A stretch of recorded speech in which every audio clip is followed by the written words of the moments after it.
Check.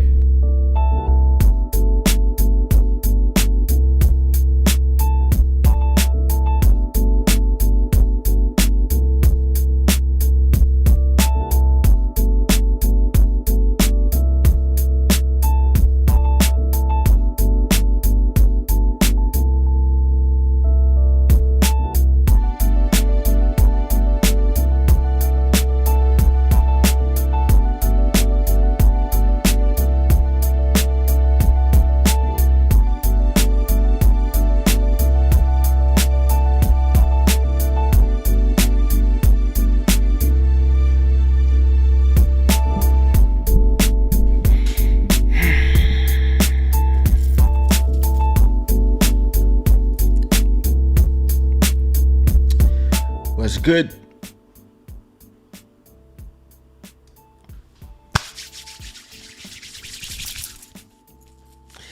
What's good? What's popping? How are you tonight? I hope everybody's fine. I hope everybody is in beautiful, good, and lovely spirits. I hope everybody is having a great end of a weekend. And I hope, I hope you're fine. Let me see. I don't know what else. Yeah, listen. Welcome to Club Shada episode 135. As always, it is an honor and a pleasure to be here with you, and it continues to be amazing to know that something that started in the beginning of the pandemic as a way to continue to express oneself and to stick together like a Zoom call together is now becoming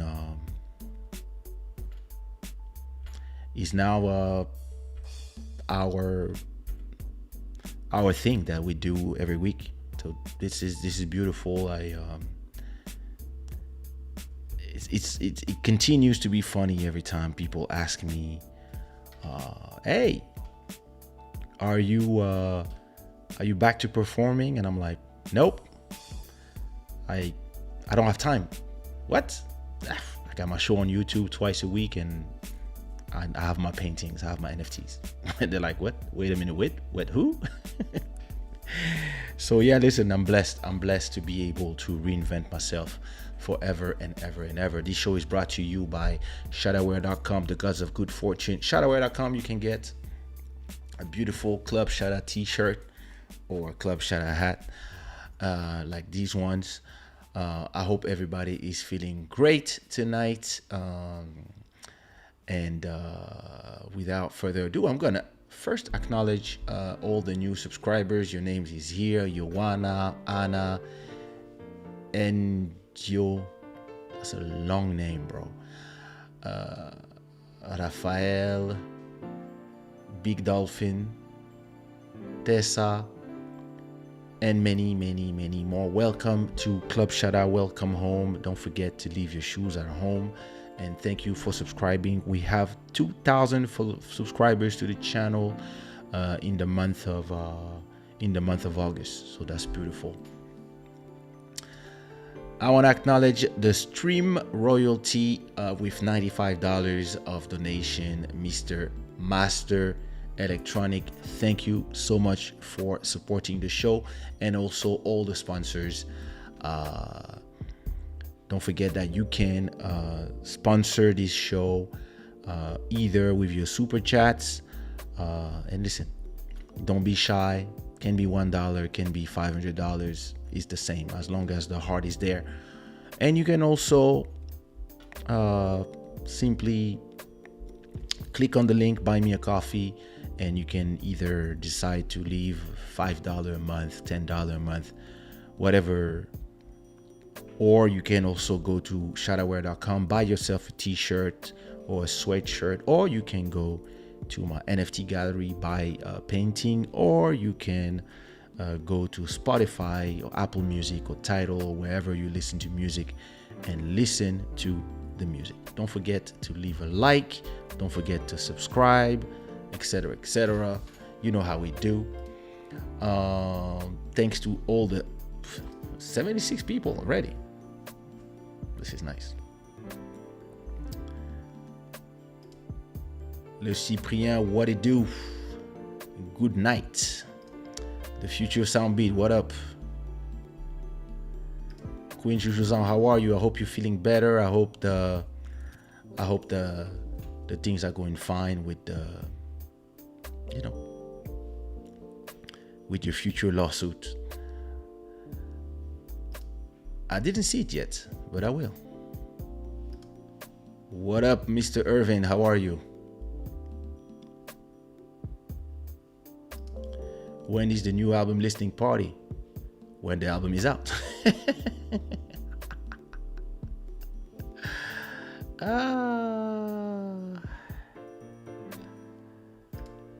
What they do, Distant Shadow? Master Electronic, what up? Mountain by Inspiration, how are you, my dear cousin? I hope you're fine. Don't forget to leave a like and share this video to all your followers. Oops.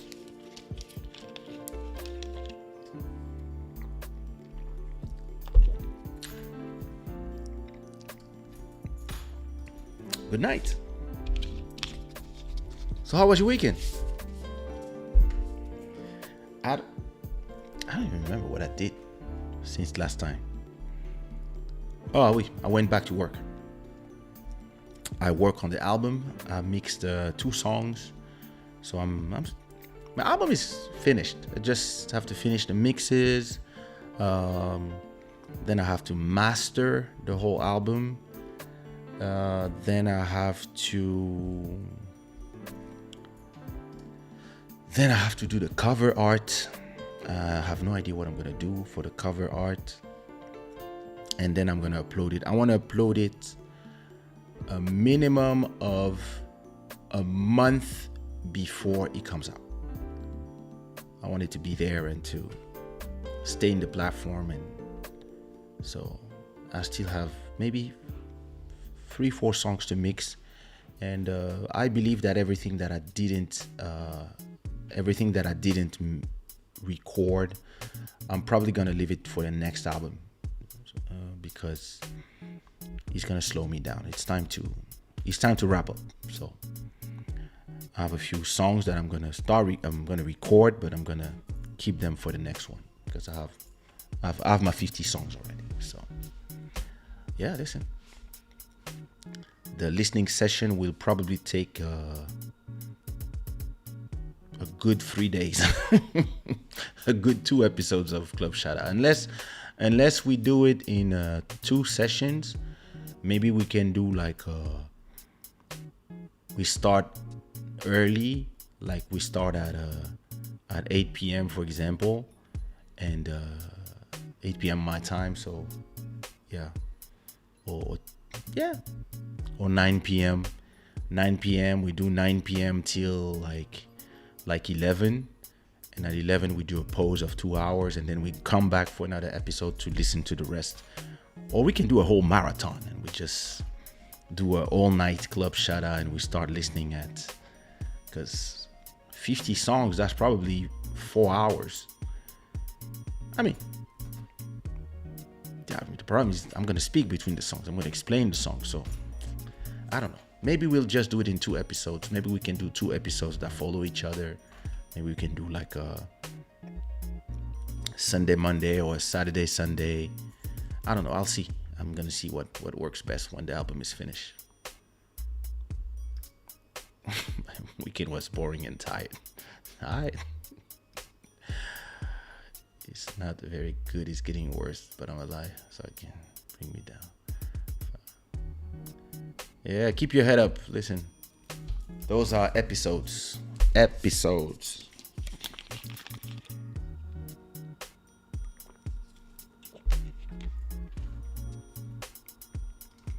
LOL is my answer. Keep trying.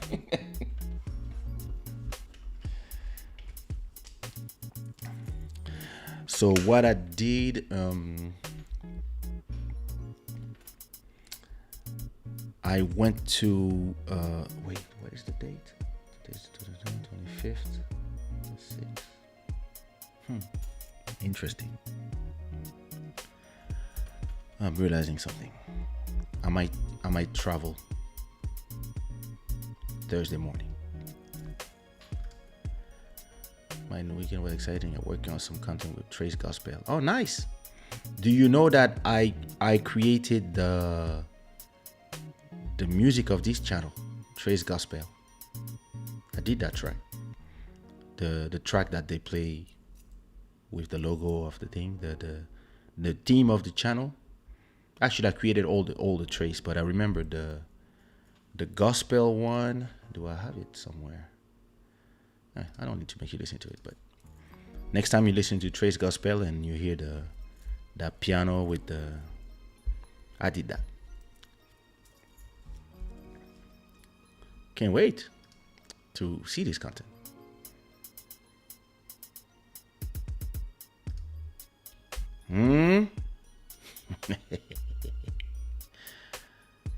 Yep, I did all the Trace. Actually, I had a contract with them. I created 50 songs actually. Actually, I have to talk to them because I want to release them under Angel City. I want to release like a whole album with all the songs. And yeah, listen, that was a good business. They took 50 beats, and I think 10 of them went to Trace Urban, and then everything else went to Trace Brazil, Trace Gospel, Trace West Indies, Trace Guadeloupe, Trace Kitoko. Like I did everything, plus the ringtones for their telephone. That's me as well. So they have like 10 seconds version, 5 second version, and 30 seconds version. And I want to release 2 albums with those, maybe 2 or 3 albums of Angel City music as long version songs. So it's something I'm gonna work on in the future. Yes, they are. I know them since the inception of Trace. Actually, Trace is instrumental in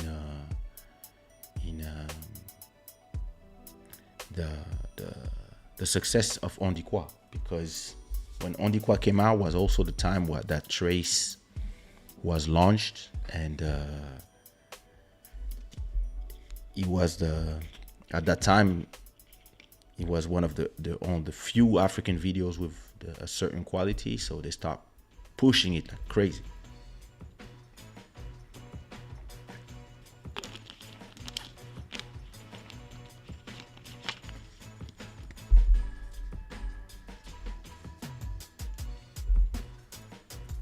This water makes my mouth drier after drinking. This is strange. I got no syrup. Anyway. Yeah. So that was great. What else? So what did I do? I actually sold. I don't remember which NFT I sold the last time, but I sold another one actually. So this is my website on Foundation, and I don't remember if I already sold it. No, I think I sold it Saturday morning.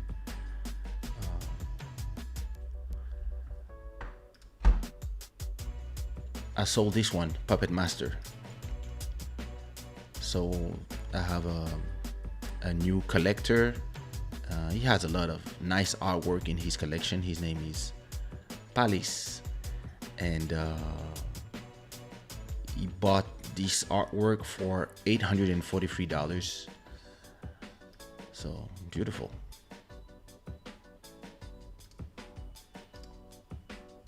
And yeah, listen, he has a great collection of artwork. Oh, he just bought another one. Nice. After he bought mine, I checked. He really has a great taste in his collection of NFTs. He's collecting some very nice artwork. So, you know, when somebody collects your art and you check their gallery, and the gallery is full of quality artwork, it kind of gives you how you call this?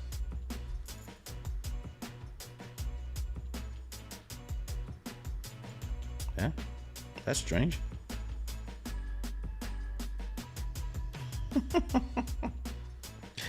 Sorry, Motomoto is sending me strange stuff. Yeah, and listen, when somebody that has a great taste collect your art, and you see so much stuff that you don't even know if you would be able to do. Yeah, listen, it gives you it makes you think that, yeah, your art is not so bad. So I'm really happy that he bought that artwork. Yeah, I saw something that I found that was very nice. I just saw it. Where is it? There was one that was, oh, this one is crazy.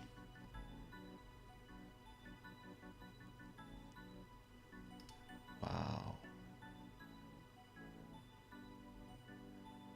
Printing. It's funny because I have this artwork that I'm about to put out, and it's gonna be about unlimited life. So very interesting. Motomoto, stop distracting me while I'm live. The hell? Damn. Showing 3 million views. YouTube is bugging. That's crazy. Well, anyway, thanks so much to Palace for collecting my artwork, Puppet Master. So what I do on Foundation, which is the one of the free platforms that I put my art in. On Foundation, I only put the art when I sell one. So every time somebody buys something, I add another one. On OpenSea, I go and add more work. So this is my latest. It's called Angelo.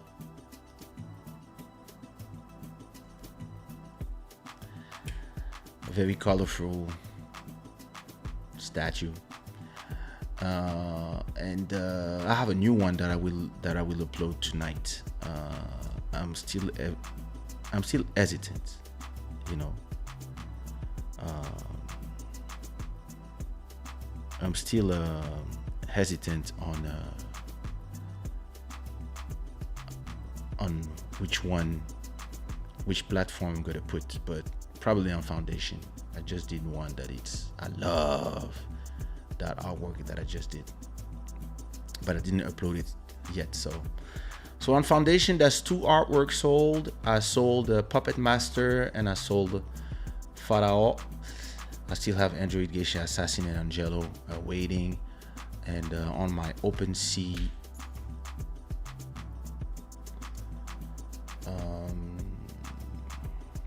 I've been working on the crypto dolls, and I think I sold 2. I don't remember which one I sold, but I think I sold.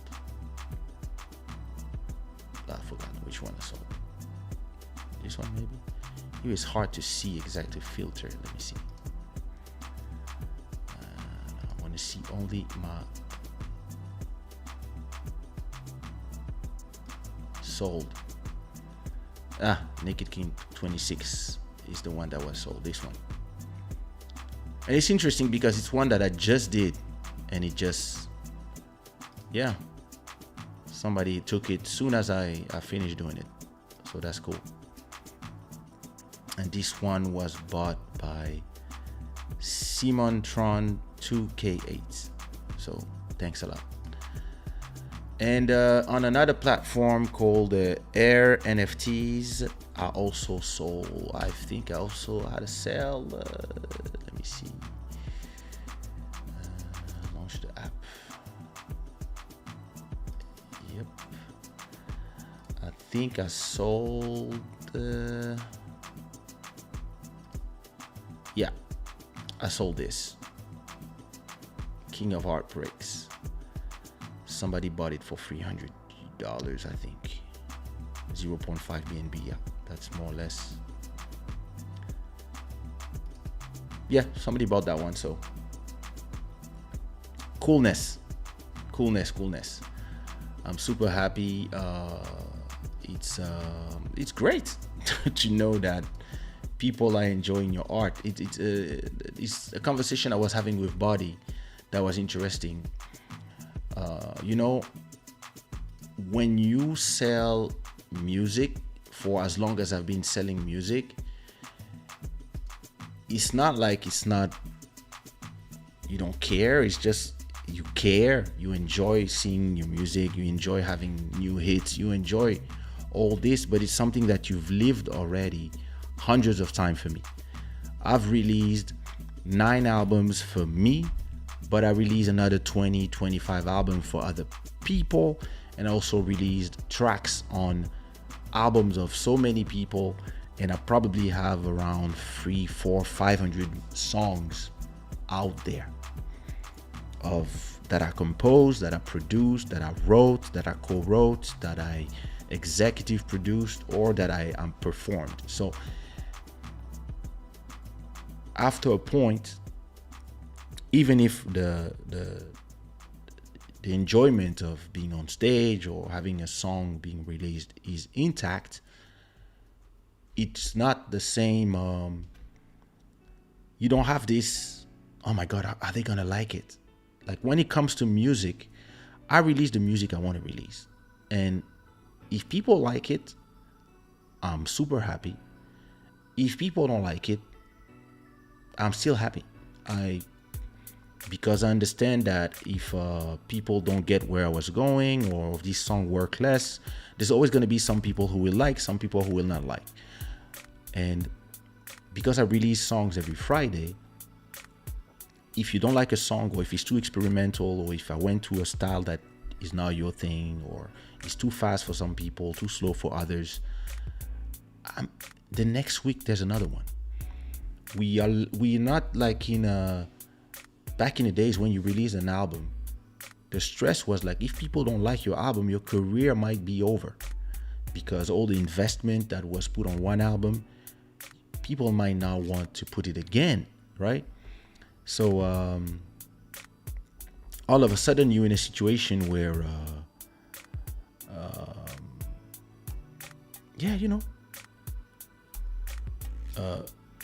you end up in a situation where your music, if people don't like it, it might be over, because it's an album, it's in a CD, people have to buy the CD. When you release singles every week and remixes, and you can even re-release the same song in a year if you want. If you didn't like the way you sang it, you didn't like whatever, you can do a remix, you can re-sing the songs, you can listen. You can even take the song, re-sing it completely, and replace the song in the platforms. Because people don't own the physical object, you can update the song in real time. And while people are listening, the next time they open up Spotify, maybe you change the lyrics, or maybe you change the mix, or maybe you can do all that. And this freedom takes you in a place where you're kind of fine. See what I mean? So it's yeah. So the beautifulness of the NFTs for me, other than the fact that I can showcase other talents, is that it takes me to this kind of vulnerability where you, like, I'm not like such an experienced person when it comes to painting, and I don't even know if what I do is great or not. I can only know if people collect them. If nobody buys them ever, then you like. But the fact that some people are spending money on artwork, it yeah it gives you a certain excitation, and to see that, yo, listen, like you can sell to and be resold on with so many prices. So that's great. So enjoying myself. I'm really enjoying myself.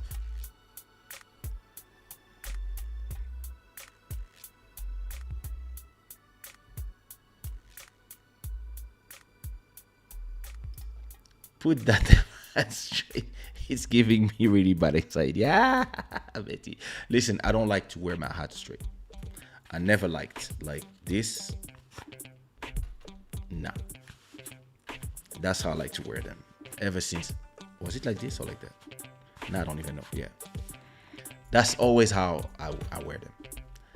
So it's not for it's stylistic. And trust me, I'm that type of person. I like my remote controls to be parallel in the right place. I like my vision to be but hats, that's how I wear them. Sorry. You're gonna have to concentrate on my mouth. What's good, MJ? You're disconcentrating the guy. What are you sending me?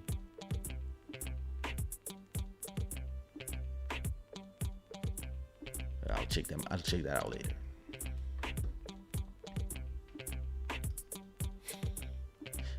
Wait, why you don't want me to make money, bro? It's your problem.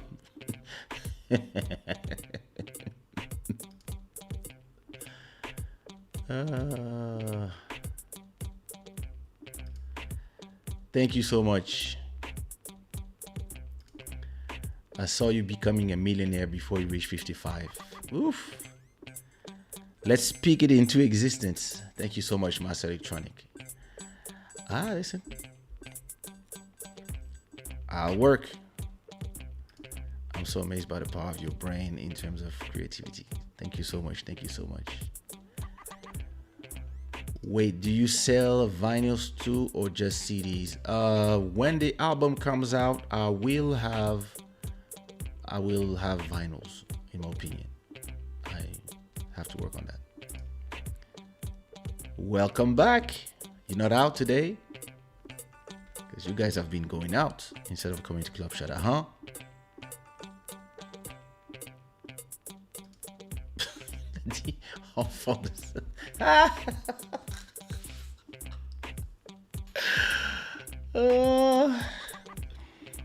You gotta let the haters do their job, man. I think the bug you're seeing, Moto, is only on mobile. Let me see.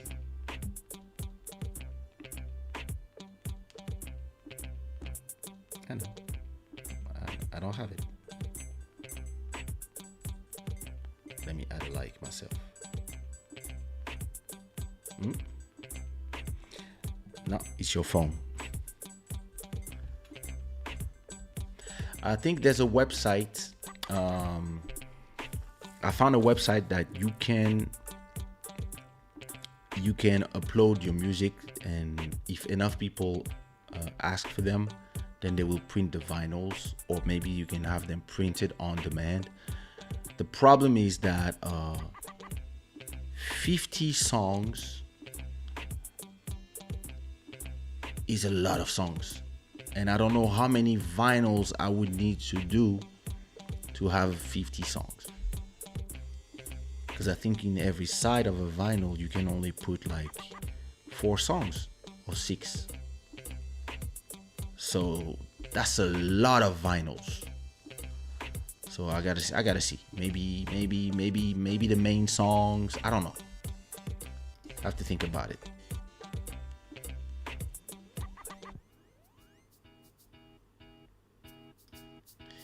We'll find you. We'll find the IP address. Don't worry.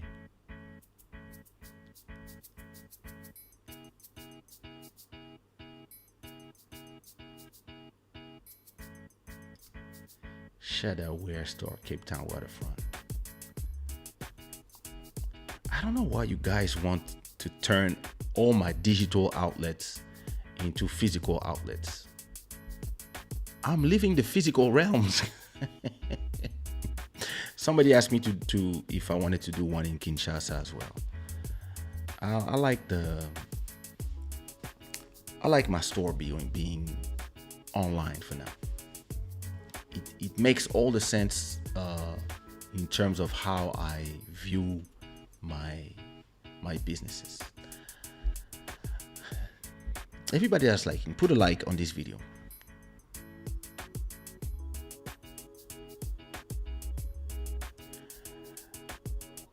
Actually, the Shada Wear store has been going crazy. Like somebody that I sent a t-shirt tweeted, and somebody with a lot of followers in the crypto community. And yeah, listen, until today, I'm having a sale every hour. When on the day that Jeremy Hogan tweeted, I had sales every 5 minutes. And like my Shopify does a cha-ching every time. And it was just a cha-ching, cha-ching, cha-ching, cha-ching. It was crazy. 1111. There is a lot of cash in there and a lot of young people here love your brand. Yeah, those are things that I will think about when I have the time.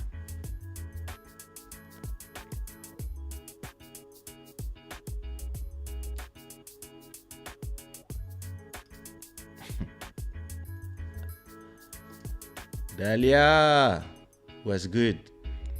Everybody, don't forget to go to Dahlia MTV and check out the clips. She's finally putting out some clips of the show before she returns in September. So you have to go check them out and leave a comment. I think I did. Yeah, I think I did. Leave a comment on the latest one. Yeah, listen. Yeah, and it's very interesting when you have an online store like Shada Wear. So his name is I can explain to you how it all happened, because that was crazy.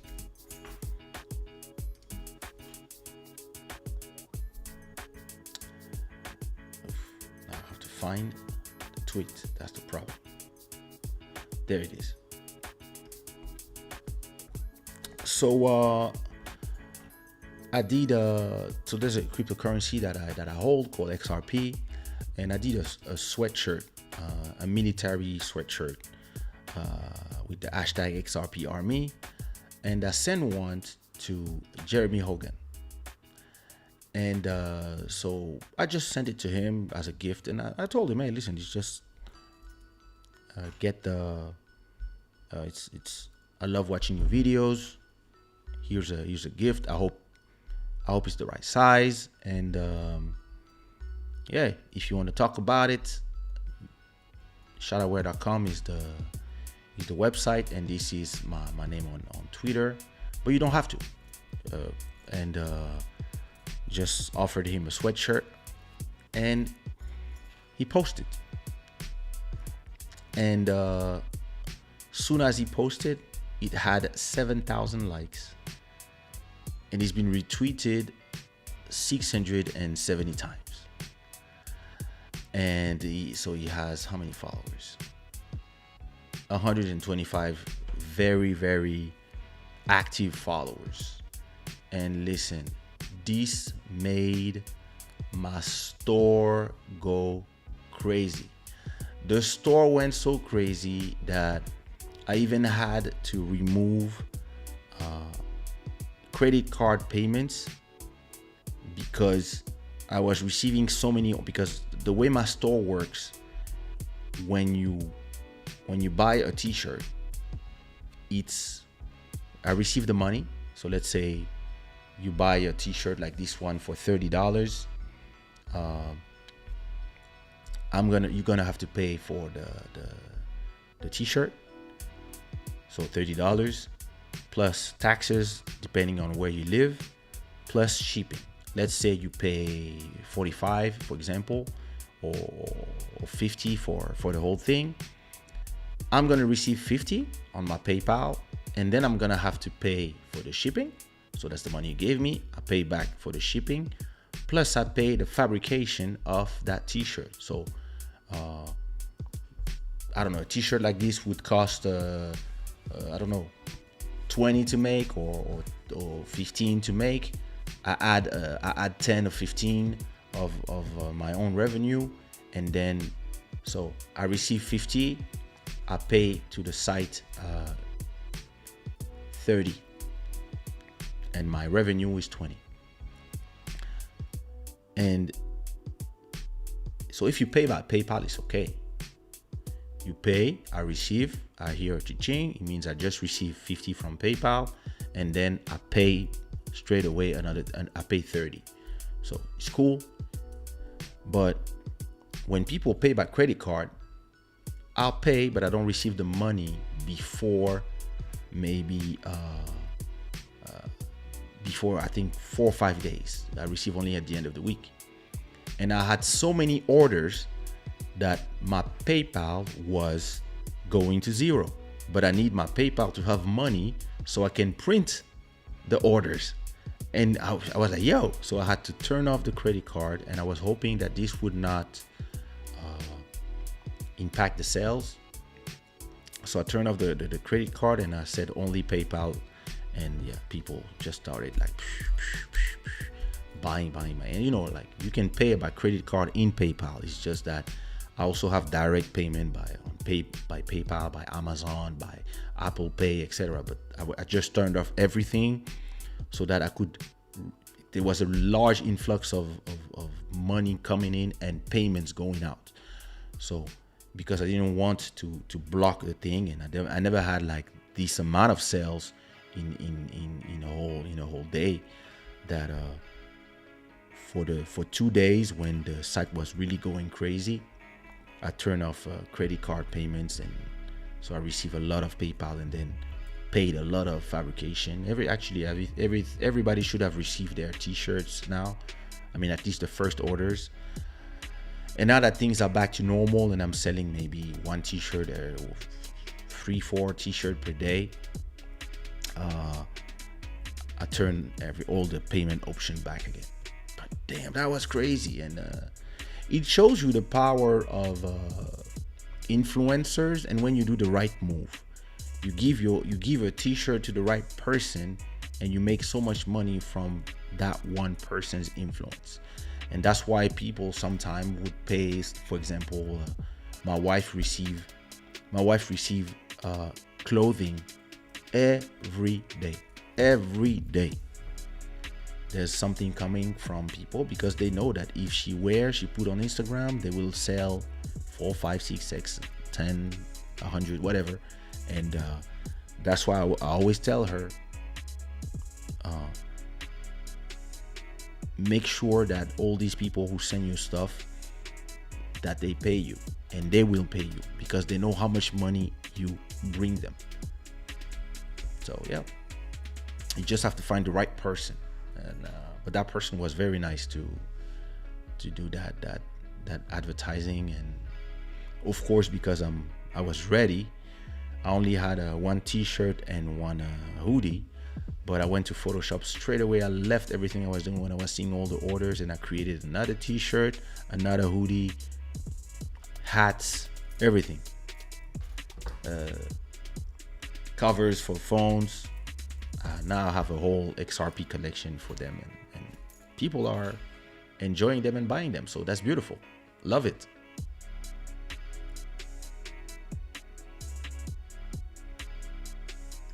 Hey there, how are you?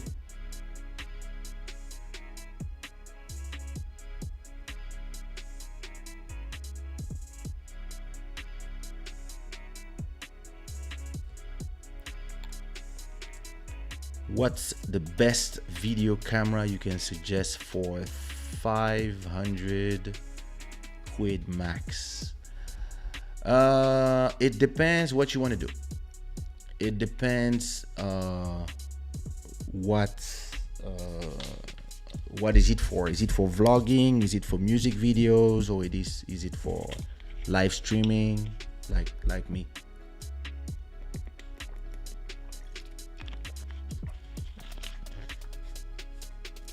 But the one I would, let me see.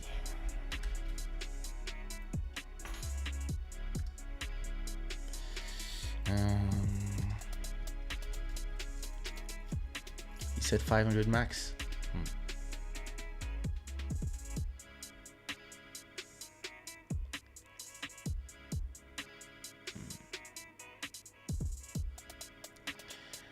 I would say Sony, but they let me see, how much is the new ZV1? ZVE10. The ZVE10 is 692. I don't know how much is it in pounds. But this one is nice. This is the brand new one. It's an all-in-one, and you can do vlogging. You can see yourself with the screen on the side.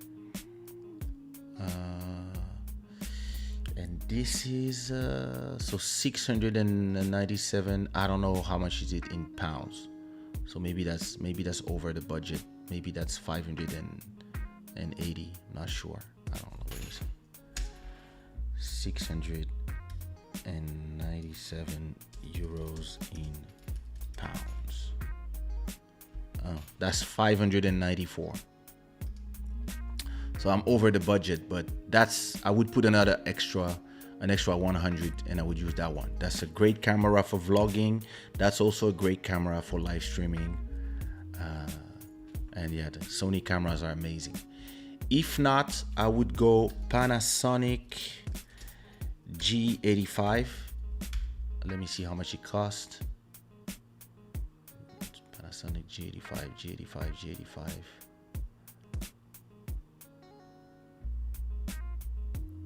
They don't say it?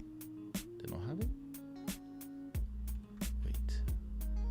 Maybe it's called the G80 in the UK.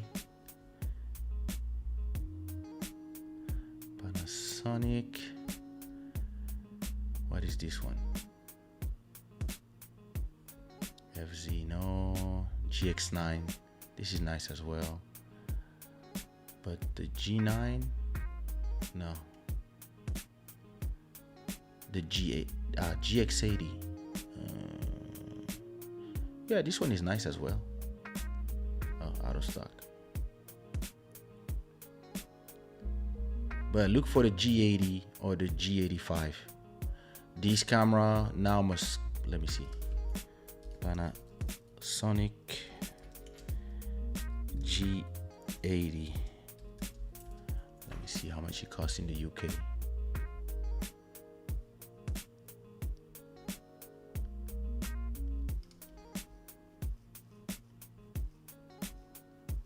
$600 with a lens. I'm sure you can find it for less. Even used. Look, a used G80.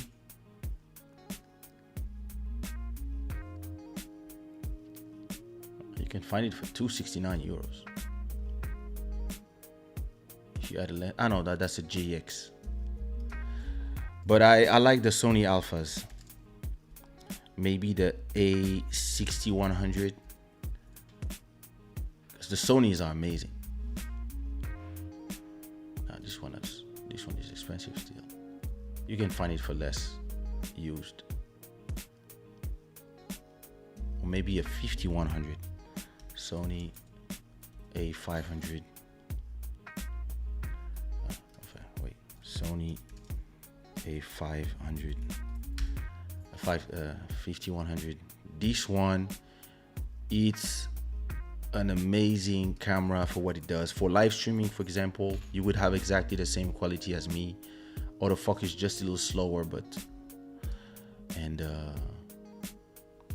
yeah, this one, if you can have this one for $299 with a nice lens like a Sigma, you're good.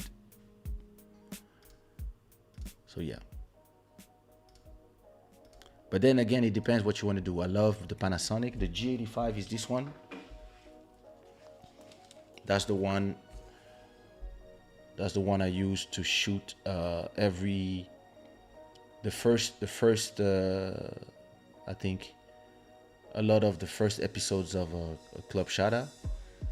It worked great. This is it's with a 15 millimeter from Leica.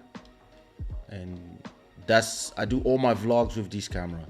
And you can have, you have your screen here, and you can see when you are recording yourself, you can see yourself. Amazing camera, amazing quality. I'm moving when it comes to camera. For vlogging, I'm staying with Panasonic, but for live streaming, Sony is amazing because the autofocus is, look, super fast. This is a Sony A6400. I have a video about it if you want to check on the channel, and I might move to another model, either A66 or maybe a A7C, but I don't need it right now. It's just me. Sometimes I always want better and better and better and better, but the quality of the image of this show is amazing. So, and most people don't even use this camera. They use a smaller one. So yeah. But I would go Panasonic or Sony. Trish, I didn't receive your message. That's all I'm gonna say. I need to buy one to make better video and teasing trailer for my movies. Indeed. And actually, I want to start talking about today's subject, because I have to sleep early tomorrow. What do I have to do tomorrow? I'm walking 10 kilometers very early in the morning. So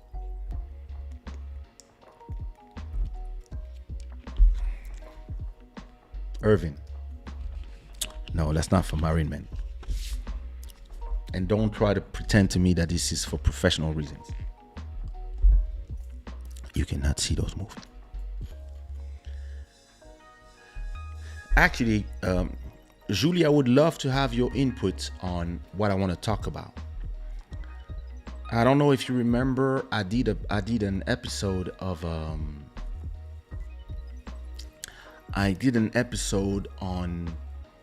in Club Shada where I talked about how the platforms always betray us.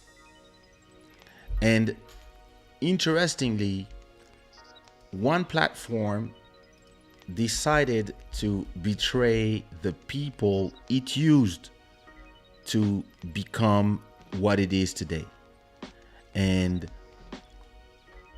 that was incredible. So, wait, what did I do? Let me find the platform.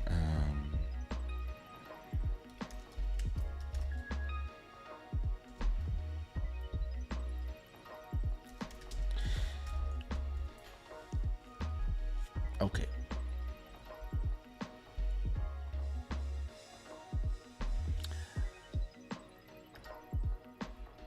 So interestingly, OnlyFans was not it was not meant to be a porn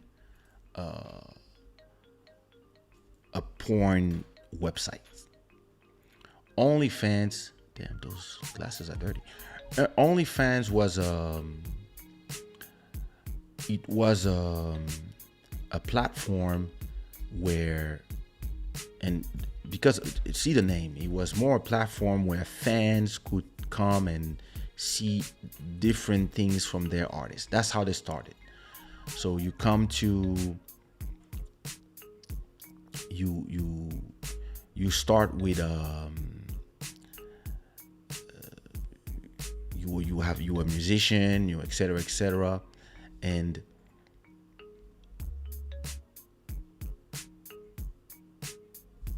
of course we are. You have an OnlyFans? Can I support? Yeah. So it started more as a platform for just monetizing your fans. Let's say you have all your content on Instagram and on YouTube, etc., but you want to make some extra content for your subscribers, and you can use a platform like OnlyFans to monetize that, and people had to subscribe to your content to see your extra content, I would say. So they have to subscribe, just like you would pay a membership on YouTube. It was more or less the same thing, but I mean, it was not.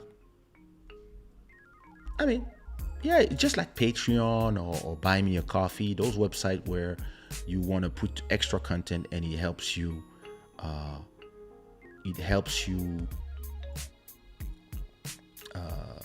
Monetize your followers. But really, what made the good move they did back in the days was that they didn't prevent sex workers and anybody that had not safe for work content to be on the platform. So a lot of strippers, a lot of porn actresses, or a lot of YouTubers that wanted to do something a little more sexy, or maybe girls who were doing cam video, live cam. They also had an OnlyFans where the fans could pay $5 a month, $15 a month, etc., in exchange of being able to view explicit content. So I already told you about my friend Shanice. I should have called her, but she was not available. But let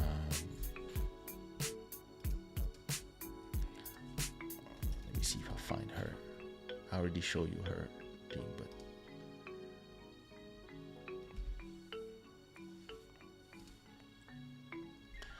so for example, Shanice has 600,000 followers on Instagram.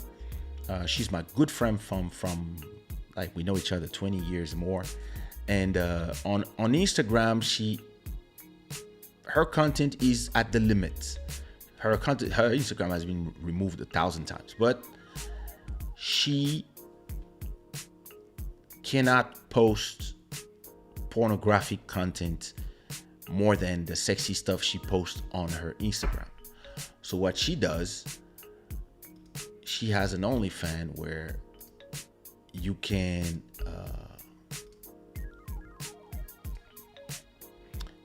pay on an OnlyFans. You can pay. Shanice, you owe me. I'm doing you publicity. I mean, until they kick you out. I mean, you can pay how much?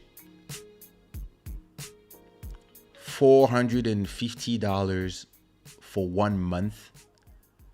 So, usually it's 9 per or 3 months for 24, or maybe you can pay for a whole year for $80, right?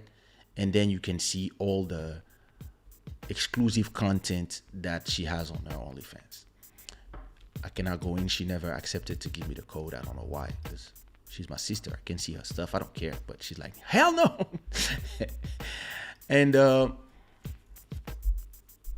so a lot of my stripper friends, like Shanice, who she works at a strip club in Miami, and she also makes a lot of money from OnlyFans. So a lot of people, especially during the pandemic, a lot of people who work in strip clubs and sex workers, because they were at home, They were able to create content on OnlyFans, and they made a lot of money. I was talking on the phone with Shanice, and she was telling me that she has a Russian friend that lives in Miami, that she has like a whole content production. Like they go to the boat, they have like 3-4 guys comes with camera, and they film everybody, and they deliver amazing content for you. And she had a friend that was making like $300,000 per month just from the amount of people who were willing to pay 10, 15, whatever per month. If you have, let's say if you have a thousand fans willing to pay you $10 a month, that's $10,000 a month. If you have 100,000, look, Shanice has 700,000 people on Instagram. Let's just say that 10% of these people become her fans or OnlyFans. At normal price, let's simplify to $10 per person. That's 70,000 people paying 10. That's 700,000 per month. And of course, OnlyFans takes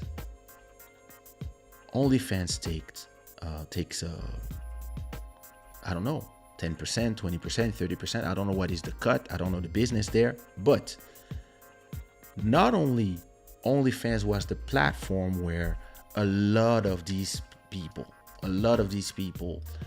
could save themselves during the pandemic and have their followings and etc. But it also made OnlyFans become a huge platform. And it comes to my grip with the platforms because it's always the same thing. The platforms are going to use you to become what they want to become. And once they are there, they're going to betray you. Facebook does it. Instagram, which belonged to Facebook, did it as well. In the beginning, everybody can see your post, and then after a point when they reach critical size and they need to monetize or whatever, or they need to investment, whatever, all of a sudden your engagement drop because now they only show your publication to 5% of the people, and the 5% of those people is not enough. So all of a sudden you used to have like a lot of engagement of your content, all of a sudden nothing. And when you say, hey, what's going on? They say, hey, you have to pay. And this is exactly what OnlyFans is doing, and they have their reasons. They're doing it because they are trying to become to clean themselves, because they are trying to get more funding, and the investors are saying, hey, listen, we prefer if you had celebrities in there, and it becomes a website like Patreon, other than all the porn that is in there. And they want to now that they are famous and they made billions out of the sex workers, now they don't need them anymore, and now they are dumping them to the curb. Porn made OnlyFans a powerhouse. Now it's banning sexual content after pressure from banks. Yep. So starting October 1st, so that's in a month and something, the company said the decision was taken to comply with requests from its banking and payment providers. Because of course, in the world of the Me Too era and the world of the people who everybody want to look clean, even if everybody's dirty, the banks are like, we cannot, like, this money now. And the platform lets sex workers charge for their fans a fee to view not safe for work material. OnlyFans is banning one thing most users go to its site for: pornography. The UK-based content subscription service said Thursday that it will no longer allow sexually explicit content as of October 1st. OnlyFans said the decision was taken to comply with the request from its banking and payment providers. In order to ensure the long-term sustainability of the platform, to continue to host an inclusive community for creators and fans, we must evolve our content guidelines, they said in a statement.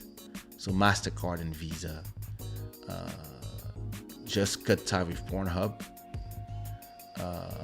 after accusation of porn sites show videos containing underage sex, rape, and revenge porn.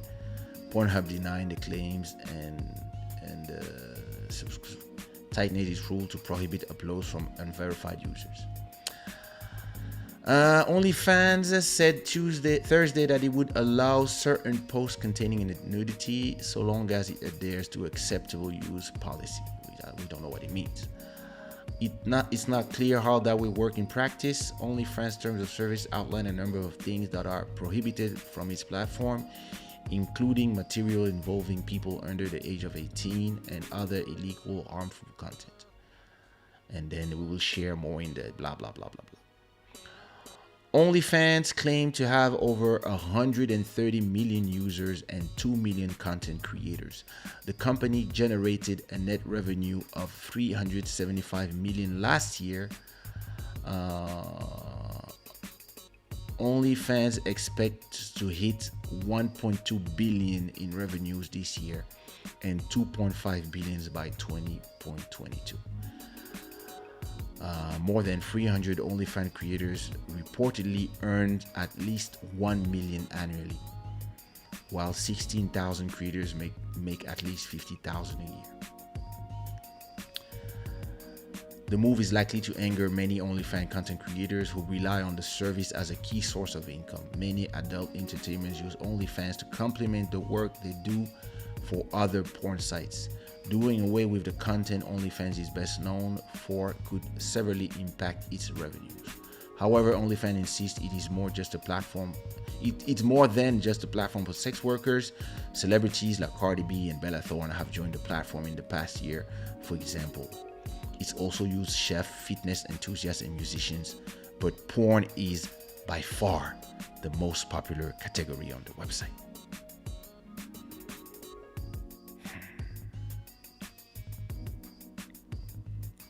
And of course, they are seeking a round of funding that would value it at more than $1 billion. So yeah, I remember a website that was full of porn that when they got bought by Yahoo, which is Tumblr, when they got bought by Yahoo, at a point they decided to remove all the porn because they wanted to become whatever, and this is how it died. And Yahoo bought it for $1 billion, and then it got resold to Automatic for 300 million or 3 million. I don't remember. But like, cheap change. I think they are shooting themselves in the foot. I understand the motivation, like they want to become something else, but this is betrayal. This is how you got famous. And again, like I said, this is what the platforms do. They use you, and then once they don't need you anymore, they act like if you are not important and you were not like strategic, integral part of what made their success. In terms of business, I believe that this is a great opportunity for Pornhub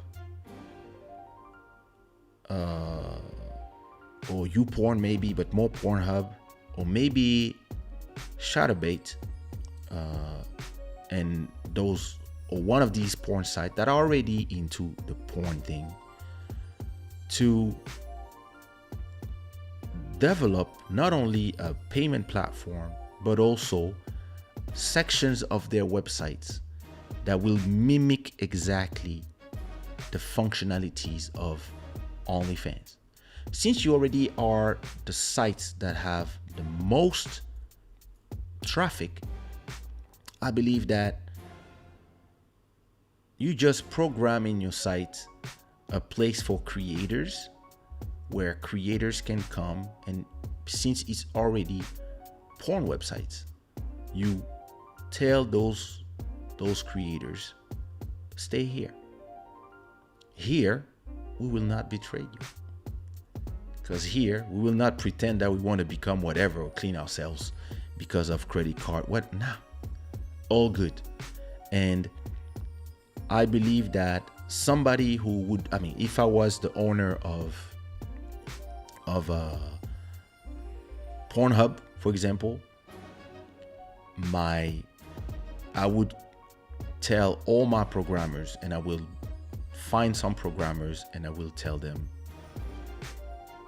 let's copy every single feature of OnlyFans and put them in the website so that people can have maybe teasers on Instagram or on even on our website directly, and then special videos for the followers that can pay directly in the website. It's a great opportunity for those websites to do it. And I don't know if they will, because I remember when the quarantine started, I had a conversation with somebody that is up there on YouTube, and I was telling him, hey, open the super chats to all singers and creators and buy verses and have a way to have all the singers and all the DJs who are performing on Instagram come to YouTube, where there's a better quality, when we can play our music with high fidelity, etc., etc. You have to do all this now, and it's not hard. You just have to do some addendums to the contract and do some tell your programmers to turn on a few switches, and you make that every creator on YouTube is able to have super chats. Because if you don't remember, back in the days on Club Shada, we had a QR code here because there was no super chat. There was no way for people to offer any form of payment. And look, it's been I don't know how long. Musicians still don't have memberships. So we have to send people to external links where if we could have memberships, right? If we still had memberships, we would be able to for example, let's say I have 30 people who give me $10 a month. I could do a special show once a month or once a week or whatever that would be only for paying subscribers, for example. Maybe only the people who would be members of the channel would have access to this live stream. Or maybe it would be a live stream where they decide the subject, or maybe it would be a live stream where only the members can participate in the chat. Whatever, you can then decide, and you can maybe I would do a show where I sing songs and it's only for members. Let's say I want to do a show live during the pandemic, and to listen to to be able to come to the show, you have to be a member. You have to be a member, and you have to, yeah. And so if there's 1,000 people wanting to come see you perform live in your living room, and you have a band, bring a guy with a guitar, a guy with a piano, and you sing your songs, and you do what you love to do, but you know that the 1,000 people who are watching you are giving you $10,000 of revenue, and it makes sense then to perform. And I was telling him, look, they're all doing it for free on Instagram.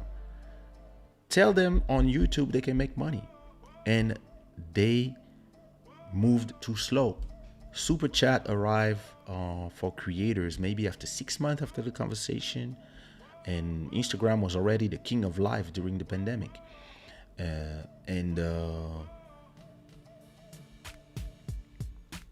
Memberships, yeah, only for gamers, still nothing for musicians. And DJs, yeah, they can play their music, they can play stuff, but sometimes the live still get cut. So I was like, you guys are too slow. I sent him a long note. I was like, yo, damn, if I was a head guy on YouTube, I would fire people. And now, if you are the owner of Pornhub, listen, have programmers look at everything that OnlyFans offer and add it to your website, and let the creators go to your website and propose that for people. So somebody like Julie could not only have her normal content, her normal video that she gives for free, but maybe she could only put let's say a 1-minute intro or an extract of the videos, and tell people, hey, if you want to see more, subscribe to my account. And there you go. All of a sudden you can have her, not only she could do live streams, but she could also just have a library of content that is available under the paywall. And if everything is in the same place, it's always better, even if it's dangerous. But if you are a platform like Pornhub, it's less dangerous than a platform like OnlyFans that all of a sudden switches on you, because Pornhub is a porn platform. So that's what I would do if I was one of these platforms. I would just create a platform where you have, normal platform, you have everything, you have the live cams, you have all the porn library, and then I would add another one. I would add just an option for creators to have their own accounts where you can upload stuff and only the people who pay can see it. And then you could also have like on OnlyFans, I think they have some place where there's some photos, you can only see them if you pay an extra on top of what you already pay. And listen, you just add all this. So come on, it's not hard to program. Like, if I had time, I'd do it myself, but and skills. But this is where we will see what happens. But from what I saw from Tumblr, this is the moment where OnlyFans just shut themselves in the foot, because the majority of people who go to this website, if it's not, some people go and give financial advice, there's some different stuff, but then you become the same as Patreon, the same as Buy Me a Coffee, the same as 1,000 websites that exist. You were kind of unique in there, and I really wanted to have the opinion of Shanice, but she's not online. Yeah, she didn't see my message. I really wanted to call her and to talk to her about that and about her plans, because I know she makes a lot of money on OnlyFans. So maybe I'll have her come in a future episode to talk about what she's gonna do in the future. But listen, the platforms it's I understand that this was inevitable, but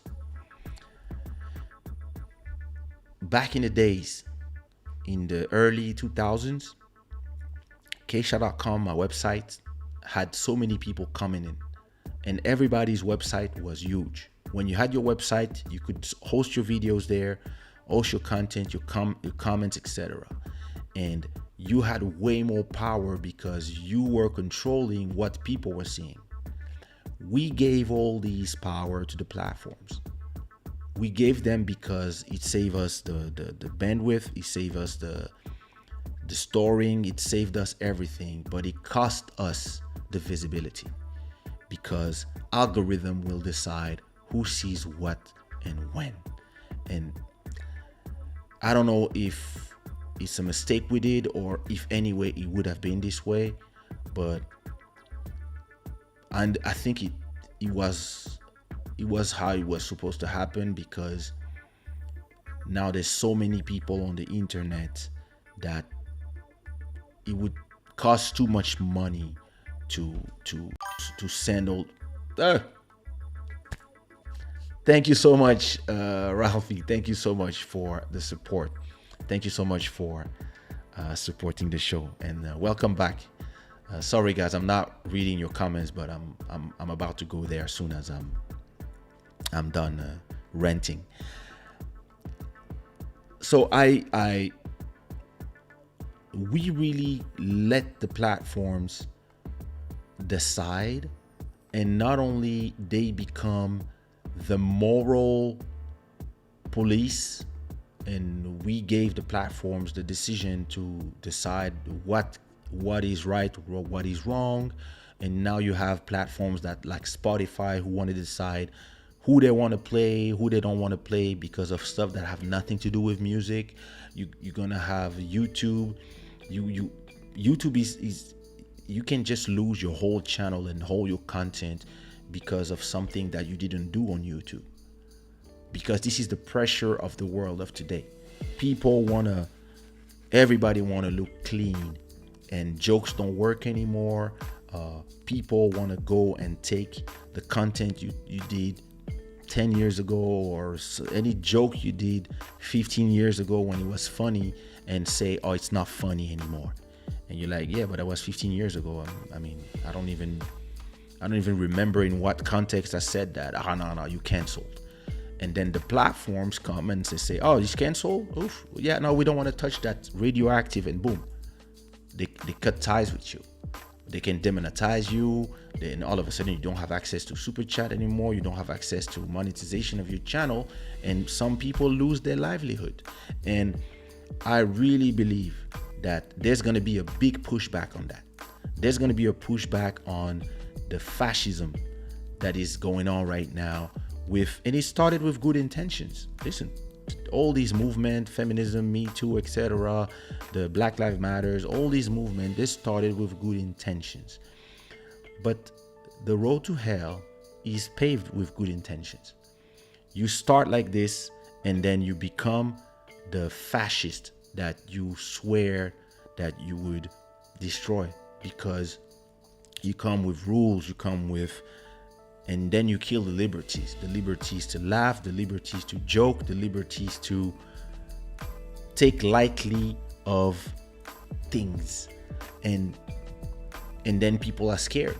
And then you have platforms, they work, they make money, and then you have banks that make a ton of money out of these platforms come and tell them, hey,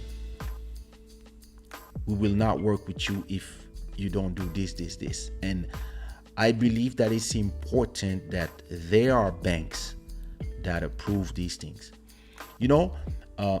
This has nothing to do with the subject, but it has to do with the subject. The more I think about it, the more I believe that it was a mistake by Twitter to ban Trump. I understand why they did it, but the more I think about it, the less I believe it is their place. And at the same time, there's terms of service, they have to, I understand. But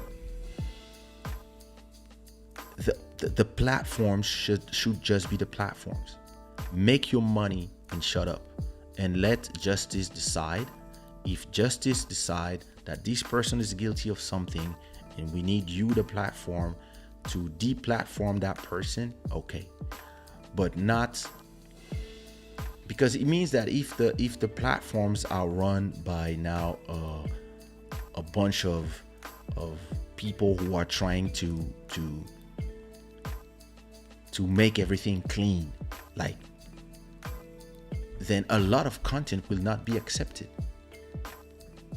And I remember when Joe Rogan went to Spotify, some people at Spotify were like, hey, no. We don't want that episode. We will not upload that episode, and we will not upload that episode because of the guests. And we don't want these people to be able to talk. It's not we don't agree with them. It's we don't agree with them. We hate them, and we don't want them to be able to talk. And okay, do they say something that is against the law, or that is punishable by the law? No. We don't like what they say, and we don't want them to talk.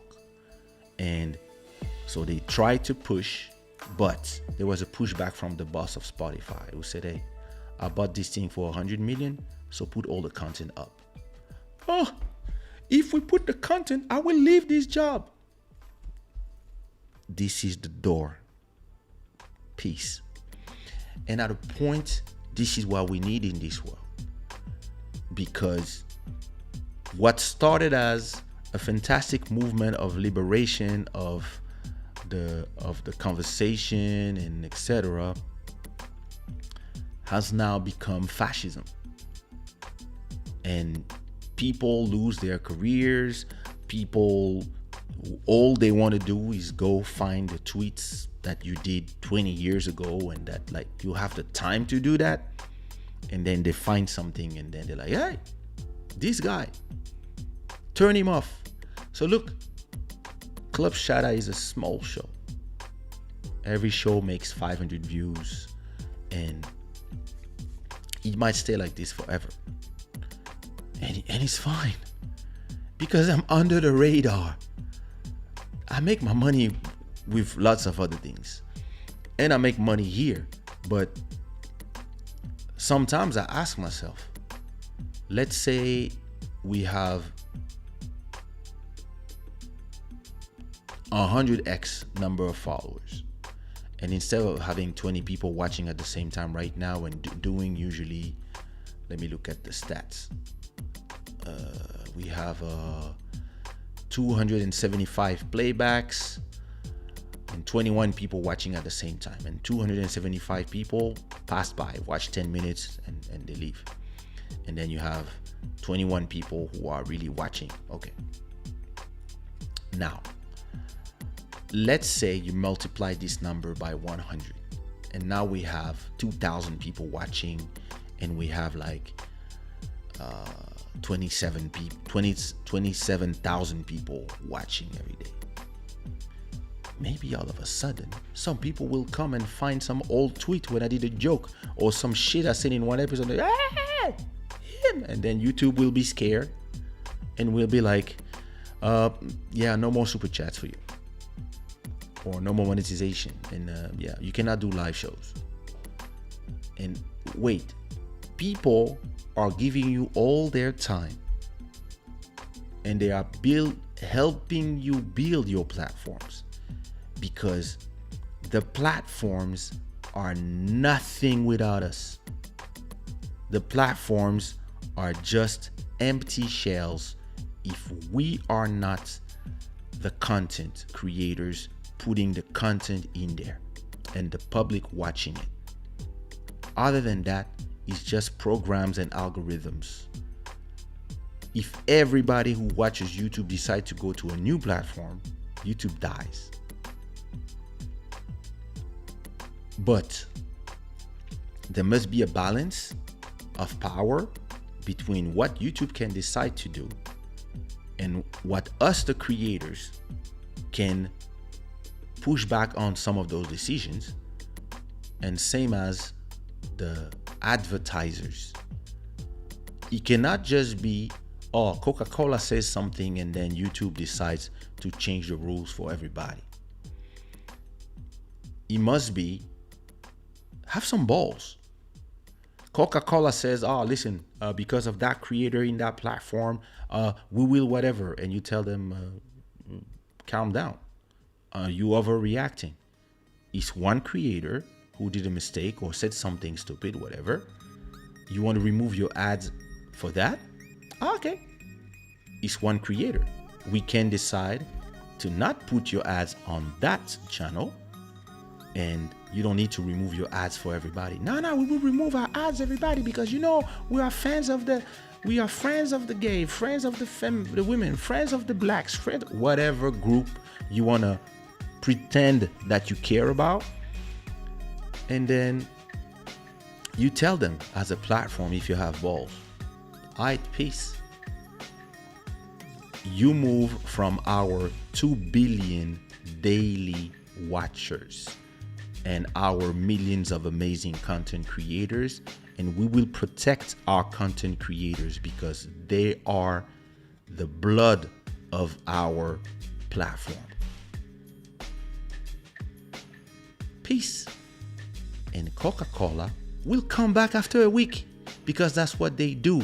It's just a society where everybody want to talk and everybody want to see, hey, show, hey, I'm with you guys.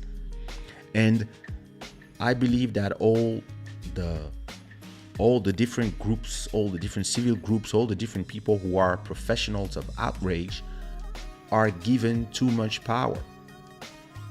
And this power scares the people who pay for the ads, the people who, those big companies, and everybody's scared of all these movements.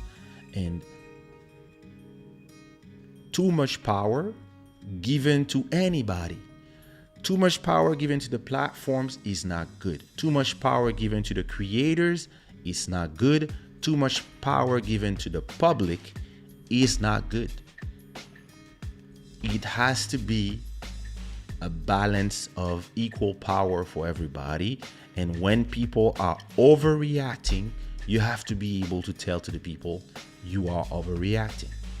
So that when you have millions of creators, millions of workers, of women and men who are in the porn industry, and this is their livelihood, that's all they do, that's how they make their money, you don't just remove the ground from their feet.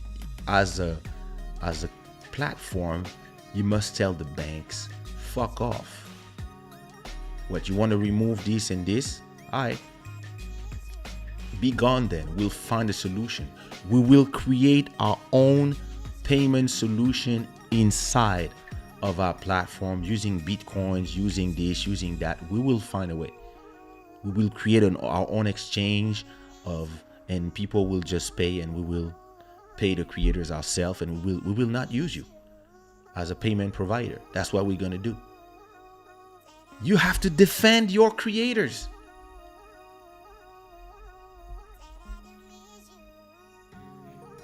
And there should be another bank that would come and say, oh, they don't want to work with you? We will work with you. There you go. Solution, whatever. Oh, they want you to use Visa or MasterCard? No problem. We'll use this, or this. All good. And because the most important is the relation between the creator and the viewers. You, the platform, has to stay transparent. Like right now, we are on YouTube. I'm in my house. You guys are wherever you are. And YouTube is not here telling me what logo I should put here, etc. They just serving me with the platform, a way to stream and to arrive to you guys. And in exchange, every time somebody makes a super chat, they take 30%. Every time I make money from the views, they take 40%. And it's fine, because I know that I'm paying for the bandwidth. I know that I'm paying for the amazing quality, the fact that people can see me on their iPad, their phone, their TV, wherever, all around the world, and it costs me nothing to do it. I accept to give them 30% of all the revenue I make. But I cannot accept the fact that one day somebody wakes up and decide that I'm a whatever, or he hates cats. And now all the cats people come and they can pressure the platform, and the platform says, yeah, you know, you don't like cats. We love cats. Bye. So what about the 12 years I gave to this platform? Yeah, but you know, the cat people, hey, bro, we love you, but the cat people, like, and you're like, hey, wait a minute, do the cat people give you money? No, but you know, the cat people, the bank love them, the this love them, the that love them, and you're like, yo. And because you don't have another choice, or for a long time you didn't have another choice, you would be screwed. The good thing is that today, if you are banned from YouTube, you can go to Twitch, or you can even stream directly to your people, but it's going to cost you money. But there are different solutions that you can use to continue doing your content and continue being paid. If you don't have the super chat, you can go on my link, you can go on Buy Me a Coffee, you can go on Patreon, you can even send direct donation via PayPal, QR code. Luckily, there are other solutions, but YouTube is YouTube. I mean, you can stream on Facebook, you can stream on Instagram, you have different solutions, but YouTube continues to be the best one. And there's no other platform for what I do that gives everything that YouTube gives. Maybe Twitch, but with YouTube, you can it's easy to see all the old content. Twitch is really, if you want for live, Twitch might be better, but for what I do and for the discovery of the content, YouTube continues to be great. And I really hope for everybody that feels betrayed by OnlyFans that there will be another solution, and that somebody that has a platform maybe a porn site, a webcam site, will give the possibilities to all these people to transvase all their content to another place. And I believe they're shooting themselves in the foot, because when you remove all the porn from OnlyFans, bro, like, why would I go? Like, I can go on YouTube and be a membership of those people. I can find them on Instagram already. I can find them on Patreon or whatever. If you want to pay, like, there's millions of websites where you can pay for unlocked content everywhere. But for the not safe for work, OnlyFans was really the name that you thought about it. And listen, Tumblr was not a porn site. It was a website with a lot of great poetry, great discovery, great art. I was not in Tumblr for porn. Actually, my website, sushiraw.com, is actually a Tumblr. So if you go to sushiraw.com, you actually are on sushiraw.tumblr.com. And look, it's a Tumblr. So I still use it to post every time I have a new song. And it takes you, when you click on the cover, it takes you to the different website. That's all I use the website for. So I still use it, but other than that, I'm never there. So I would not say that removing porn killed Tumblr, but I say it was the last nail on the coffin. Like, it was really like they didn't know what to do with it. Look, Tumblr, before Instagram, before all these websites, Tumblr and Flickr were the websites where everybody was. It was crazy the amount of people going and making stuff on those sites. And then Instagram came, and Instagram did what they should have done.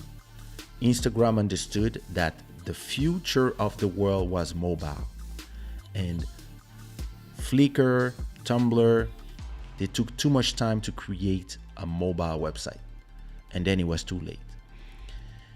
And we'll see. We cannot predict the future, but if I was the big boss of Pornhub, I will tell everybody that feels sad about the situation or scared about what they're gonna do, and I would tell them, come here, look, everything they have, we have. Inscription, we already have the traffic. We're just gonna add a section where people can follow their favorite people, and yeah, everything will be linked, etc. You create your thing, and then you can put your free content here and your under the paywall content there, and there we go. And yeah, I would do that, but I'm just a guy talking on YouTube. So, but hey, I mean, in terms of business, you guys should listen to me. So, Pornhub, do what you gotta do.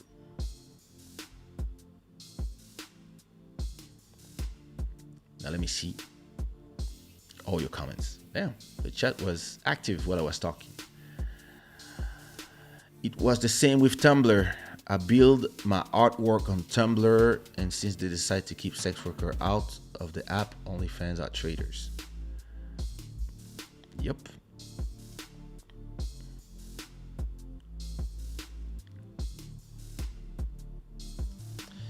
Yeah, I heard that Tiger started his own platform apparently because he's been big at that. The difference is Tiger has the money and he has enough people to start his own platform, but there's a lot of people, they don't have enough people to sustain having a platform. So maybe if the platform of Tiger is good enough and everybody go there, maybe. But yeah, I heard about that. I didn't wait.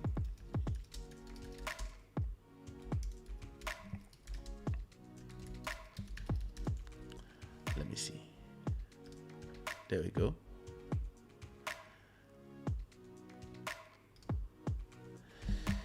Tiger is launching a platform to compete with OnlyFans. Smart move. Tiger is launching a new platform to compete with OnlyFans. On Friday, the rapper took to Instagram to announce the deletion of his OnlyFans account, as well as his plan to debut a subscription-based service called MyStar. According to Forbes, the site will go live in October with the goal of a more futuristic and better quality service that allow creators to make content of their choice. Tiger went to reveal that MyStar will give creators the chance to potentially earn more, as the subscription fee will only be 10% instead of OnlyFans 20%. The publication also reported that people will be able to sell their own NFTs as well. Hey, look at that. I know how many people make a lot of money on OnlyFans, and that's where most of his revenue is at. I want to give those people hope. See? All right. I will not play music. MyStar.com. Nope. Let me see. MyStar.com.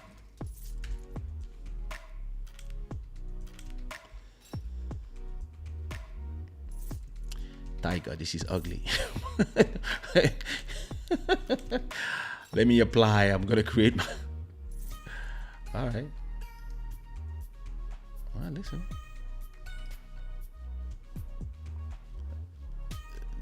The logo is horrible, but hey, it's a good idea. Because, like we say in French, la nature a horreur du vide. So soon as you leave people without a home, they will find one. Do you have an OnlyFans, Trisha, that I can subscribe to? Just ask. Or a MyStar? Just ask. They shall build their own website and apps, then promote it. The problem with that, Master Electronic, is that this was the beginning of the internet. Today, it's hard to capture everybody. Only if you have enough people that you can have your own app and your own website and everybody come to your own app and website. You need to have, like, I don't know, 20,000, 30,000, 40, 50,000 people, because then you have to pay. You have to pay for the website, you have to pay for the bandwidth, you have to pay for so many things, that, and the programming, etc., etc. And then all the content you upload, it has to stay stored, etc. It costs a lot of money, and people are used to, you know, letting platforms do this thing. And the problem is, yeah. And if you're a small creator and you only have like 100 people, right? But these 100 people, they all pay 10 and they give you 1,000 per month. That might be what saved you during the pandemic. But these 1,000 per month is not enough to build and run your own website and put the type of content you want to put in there. So if you're big, you can. If you're small, forget it. And the problem is this: I'm not scared for Cardi B or even my friend that has 600,000 people following her. Shanice will tell people, hey, I'm going there. They will follow her. She has enough people, and those people with 1 million followers, etc., the crowd will follow you. Look, me, I'm kind of, it would be annoying if I had to move platforms, but I've been moving platforms all my life. I was on my own website, I was on MySpace, then I took everybody from MySpace to Facebook, Facebook to Instagram, Instagram to Snapchat, Snapchat, YouTube, TikTok. My people follow me. I know it because my brand is strong. And even if my YouTube channel was removed, it would hurt in terms of revenue, but this is not my main revenue. I still have my revenue from music, I have my revenue from NFTs, etc. I would just take everything I ever uploaded and I would upload it somewhere else. And back in the days, I was uploading to I think I was uploading to 7 sites at the same time. I was uploading to Vidler, I was uploading to Dailymotion, to YouTube, to Vimeo, vlogs everywhere. And I had a program that could upload to every website at the same time. But today we're used to a different thing where we don't own the platforms. And the problem is, if you have your own website, people will not come to your website because they have 24 hours in a day. They have to work. They have to, and if they have, let's say, 4 hours in their day for leisure, it's you, it's Facebook, YouTube, Instagram, Netflix, Amazon, etc., etc. And they don't have time to go to a website. They prefer being on a platform and staying in that platform where they, let's say, for example, most people, they have Netflix and that's it. They're not like me. I have, and I can. I have Netflix, I have Disney, I have Amazon, I have this, that. Okay. But most people, they just have Netflix, or they just have this, or they just have that, and that's it. So you cannot tell those people, hey, go also pay X here and there. And no. And this is why platforms are relevant to the conversation. The problem is everybody has to take their responsibilities. Platforms use sex workers. They use us all the time more than we are. They use us all the time more than we are using platform to earn our money. I believe that it also the I'm about to go to meme and just for fans. Yeah, just for fans is another side of this style. Yeah. But I also think it's also the responsibility of creators like you to take care of their business the right way. Understand that if the platforms are about to do things, you already have different websites that you have accounts. Me, you can remove me from website, I'll be reborn somewhere else. So it's really it's also our responsibility as creators to to build our brands so that our brands are stronger than the platforms. Yep.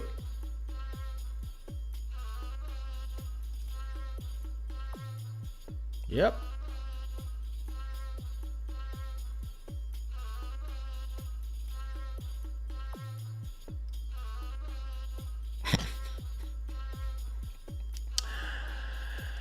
You're right. They basically use creators to become a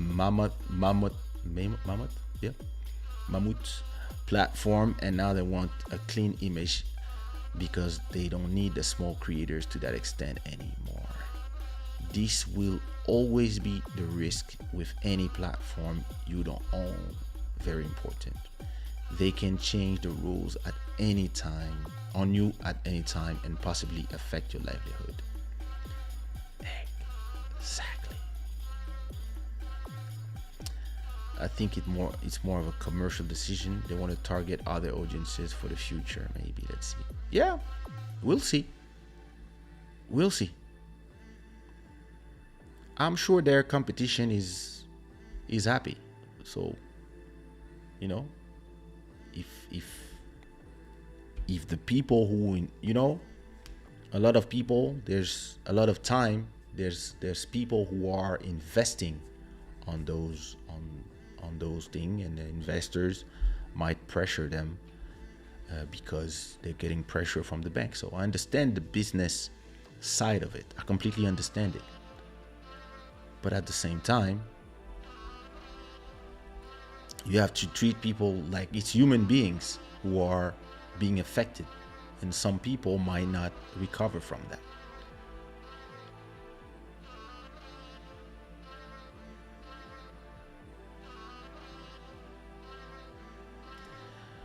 The good news is technology is always evolving, and what seemed to be impossible today will be made possible tomorrow. YouTube is trying to catch up. Yep, they are, but they move so slow. And at the same time, they add stuff, but come on. I mean, the pandemic is not helping as well, but yeah.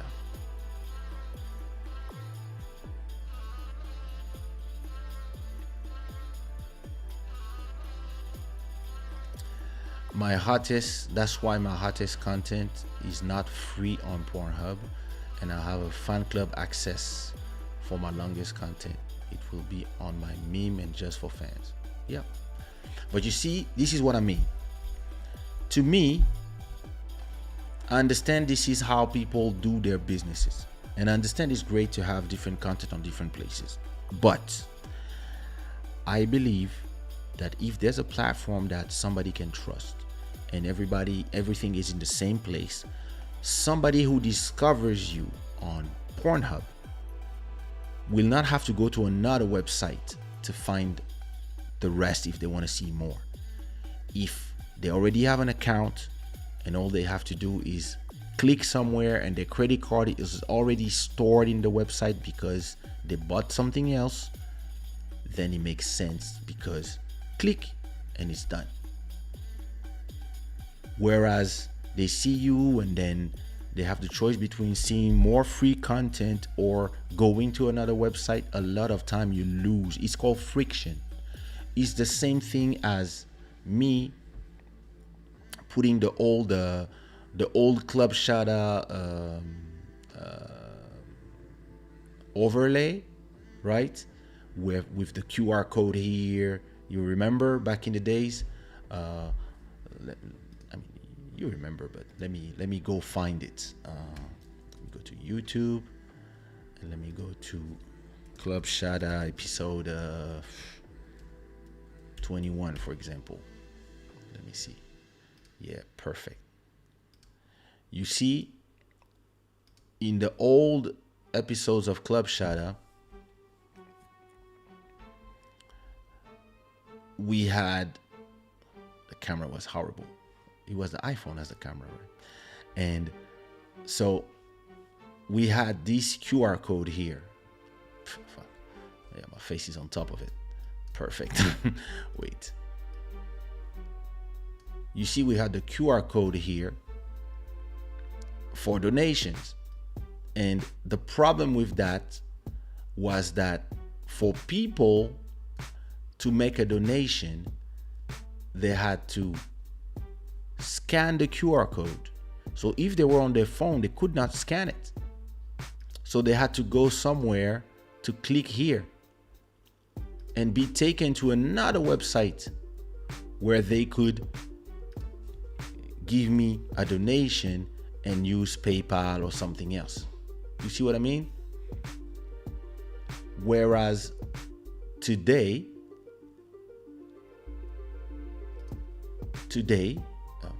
let me go to, whereas today, all you have to do, right? All you have to do is click here,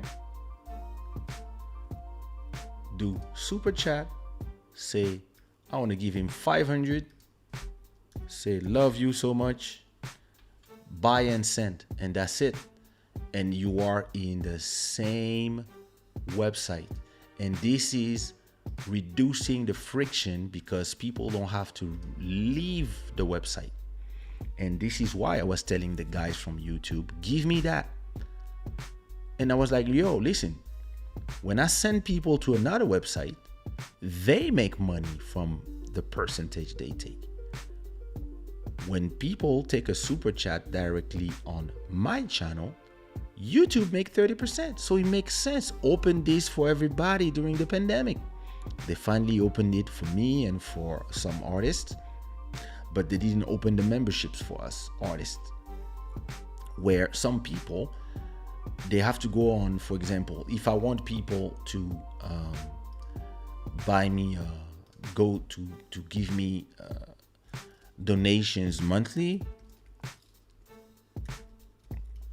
they have to go to buymeacoffee.com and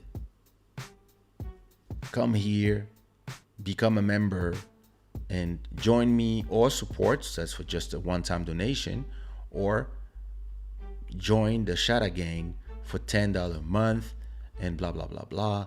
And maybe, and they can pay for a whole year, and maybe I will unlock stuff that I give. But most people don't do it because they don't know, they don't click the link, etc., etc. Whereas if it was part of the chat directly here, and let's say I would say, hey, I'm gonna do a t-shirt giveaway, but only for members, for example. And yeah, to win a t-shirt, you have to be a member. Members is, I don't know, $5 per month. And only the members can play. Yeah, if you only have 2 members, they're the ones. If you have 10, they are the ones. If you have whatever. And because everything is on the same website, you don't have friction. You don't have to leave or to go to another website. If you only have your phone, you can continue being on the live, etc., etc. So this is the big difference for me. And this is why I believe that even if it's dangerous to put all your eggs in the same platform, it's still important to be in a platform where all the services are there. And this is why I'm telling a platform like Pornhub, copy every feature from OnlyFans and add them to their website, so that all these women and men will be on their Instagram to just tell them this way, and people will go, because those people are underestimating the fact that those people have serious followings, and those people will follow them where they go. Some, like my friend Shanice, has real fans, people that really love her, want to support her, and they will go where she tells them. So yeah, it is what it is. Your knowledge and understanding of all these different platforms is commendable. Thank you so much, cuz. Thank you. Hey Nadia, how are you? It's missing one like, Nadia, just saying.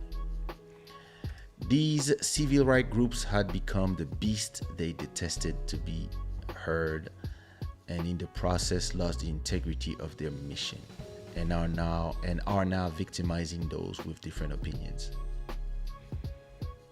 Indeed. Okay. We'll tell them. What up, Lil Mauro? What up, bro? How are you?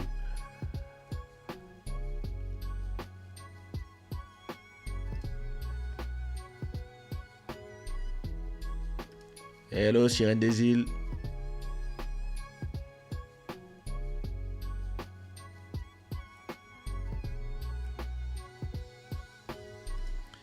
This is how my YouTube channel got deleted after 15 years. Damn. What did you do? But what did you do? Did you post music from somebody else? Did you post content from somebody else? Because yeah, this is dangerous. Most people don't understand that. Yeah, there are some rules that, and uploading others people content, dangerous, very dangerous. So, but it depends what they deleted.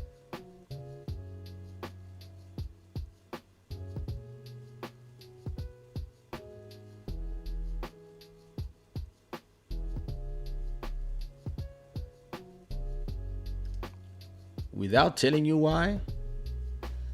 Okay, just tell me what was in the channel. Usually they delete a channel if you get 3 strikes, and you get strikes when you use content from other people.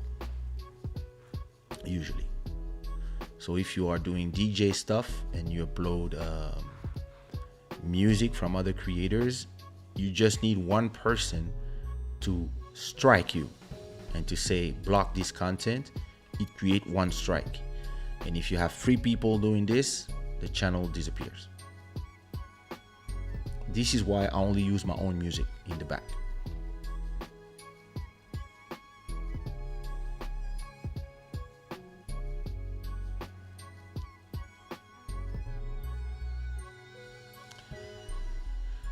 Hello. Pourquoi vous faites des longs noms comme ça? Numa loue le champ d'entreprendre avec créativité. Yay! Hey Numa. Nice insight. I'm joking with you. Nice insight on the platforms. There are so many. True. What is your prediction on YouTube? Apart from the mobile website, is there a way to leverage my website without paying a lot to stream music? I'm not understanding the question. My prediction on YouTube is that YouTube will continue picking the best features from most platforms, and their main competition right now is Twitch for live stream, and Facebook is trying to become YouTube's competition. But the difference between the culture of YouTube and the culture of Facebook is that the YouTube culture is to share. They share the ad revenue with you. Whatever they make, whenever your channel makes €1, they will take 40 cents and they will give you 60 cents. Whenever somebody gives you a donation on your channel, on the super chat, if somebody gives 10, they will take 3, they will give you 7. And it's fair because you are using their platform. Facebook doesn't have that culture. Facebook believes that they give you a platform for free and they give you a place where millions of people can see you, so you can eat some likes and comments, and that's it. So the fact that they don't have this culture of sharing the revenue with creators is making them take a lot of bad decisions. So a lot of people go to Facebook and they do live stream, and they are trying to copy everything from Twitch as well, because live streaming is really a thing now. It's really like billions of hours and revenue is going into live streaming, and people love to watch the people that they enjoy live stream. And then it's just going to be what is the platform that is the most comfortable for creators.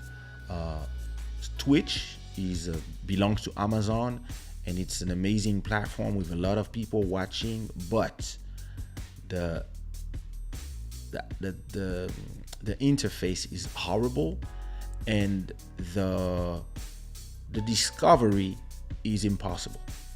Like clips of old shows, if I'm not on your channel, I'm not gonna see you. YouTube, because it belongs to Google, which is an amazing search service. They have all these algorithms that will show you what you want to watch. So if I go right now to youtube.com, it will serve me content that they believe I want to see, or that goes with things that I've seen. So Meghan Markle, what's going on with Fresh and Fit, cryptocurrencies. Yeah, those are my things. You see what I mean? Money, crypto, and entertainment.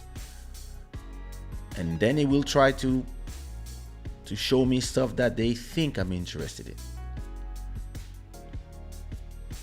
And on Twitch, you don't have all that. It's very hard to, if you go to that's Twitter. Twitch. Is this how you write it? Yeah. If I go to Twitch for now, think that they're gonna show me a lot of live stream. It's really more live stream stuff that is here. But if I want to see stuff that I lost, or I didn't have time to watch, I'm not gonna be able to find it. So I don't even know if I know I have a channel, but you see, I don't even find my channel. I mean, I never do nothing, but I think I have some clips, right? But now if I go to YouTube and I type Club Shada, I'm gonna be able to see not only what is live right now, but also every old episodes, and also clips of old episodes. See, we're talking about cancel culture with TV. He just has been canceled for a week, and you can see my old episodes. You can comment on them, you can like them, etc., etc., and you can find all the content I have. If you type Kaysha on YouTube, you can not only see my music videos, my channel, my vlogs, everything that has to do with me, and there's so much content. Whereas on Twitch, if you are not live, it's hard to find you. And Facebook, the real problem is, like I said, all they care is the money you make them. They don't care about you as a creator. They just care about you as people. They want to show you ads, and they will not show your content to people unless you pay. So I think YouTube is here to stay. I believe that the last time they betrayed their creators in what we call the money YouTube apocalypse, or ad apocalypse, because there was I don't remember which creator did something, and then Coca-Cola and Nike decided to remove themselves from the platform for a week, and then they decide to make the creators pay by making the revenue harder and the bots like stuff. We were super vocal and we were pissed. And then the boss of YouTube came, her name is Susan. She came and she said, listen, we are trying to find the right balance between our advertisers, because they are the ones who pay you, and our viewers, because they are the ones who view you, and you, because you are the one who create the content as creators. And we are trying to find the right balance. And yeah, sometimes we might make mistakes, etc. We're gonna be more transparent with the rules, etc., etc. They did all that, Bruno, hey, thank you so much, brother. I'm going to Algarve. I'll be there in maybe Thursday. I have to see. Maybe Thursday, but because I have a show Wednesday, so probably Thursday. Um, but thank you so much for the support, brother. And I'll call you.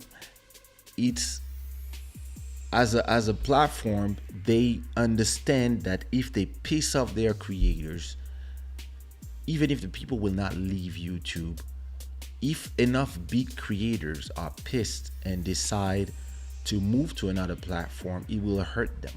And they don't want to lose like some huge creators to Facebook or to, you see what I mean? They would love to have shows like Raid Table Talk or other shows to come to YouTube instead of being on Facebook.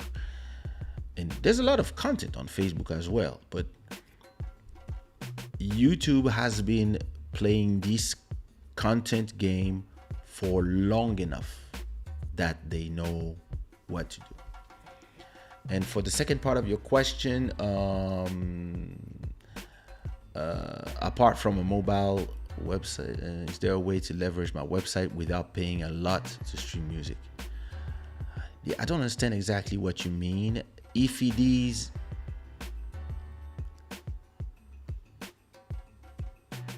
if you want to stream your own music, do you want to stream your own music? If you want to stream your own music, I would say that YouTube is the right place. So you have to be more specific in what you are trying to do exactly. Kiara, hello. How are you, sister? On a holiday?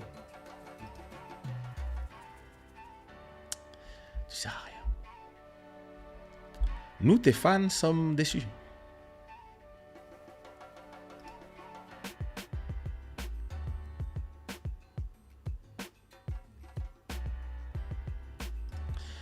I will check out someone's website if people have a link to it in their bio on their social media page. I don't want to just use a specific social platform to engage a brand.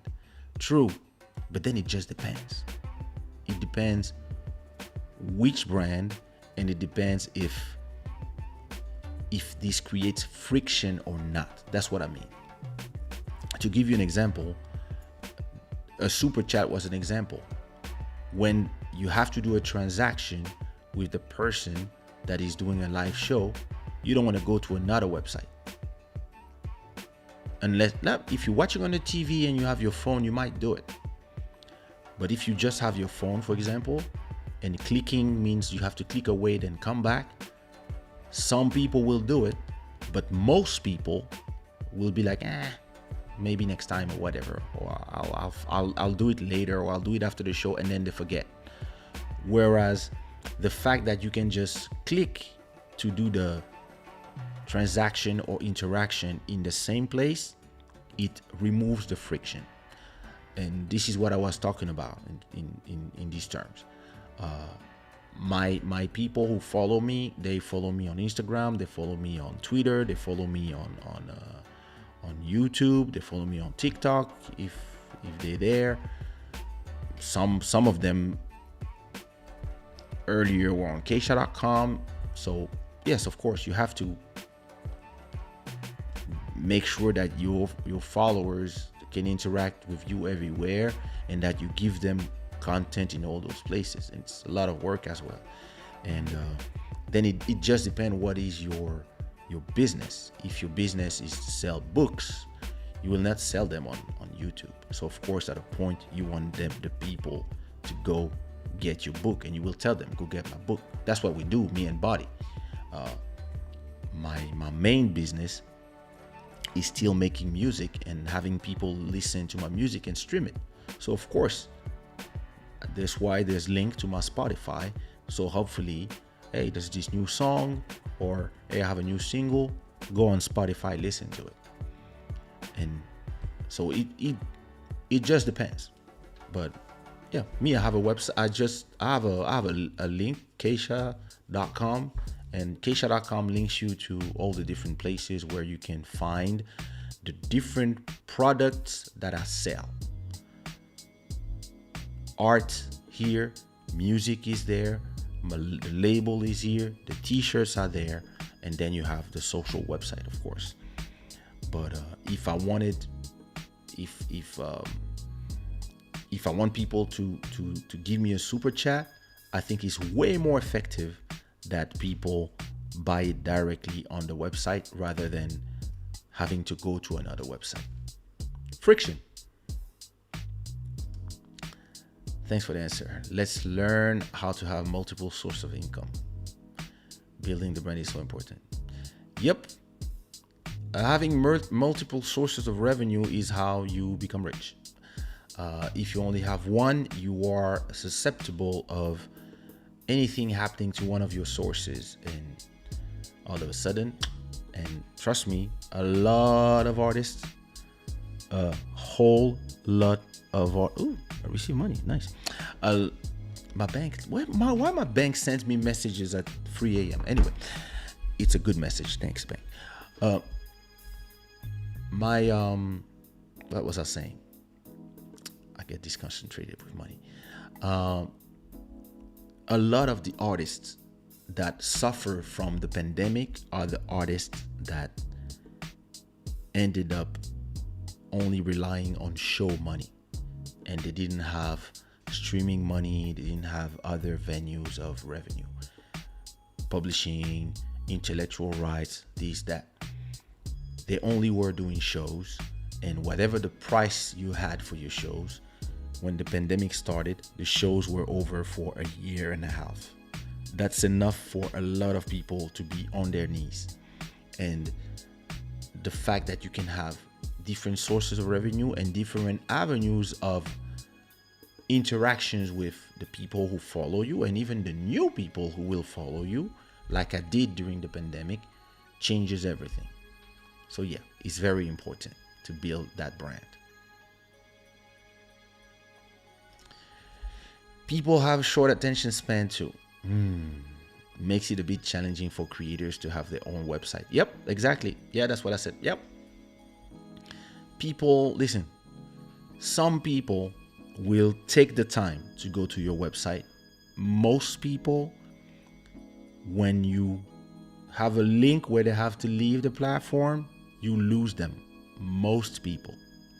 Unless they really want to buy something for you, like a t-shirt that they just saw on your website or something. Most of the time, they're going to look at whatever you posted, and then they're going to see the rest, because the good thing about the platform is that if I go to Instagram, I have all the photos from everybody. Why would I, after that, go to Kaysha's photos on another website just to see Kaysha's photos? Most people will not have that logic.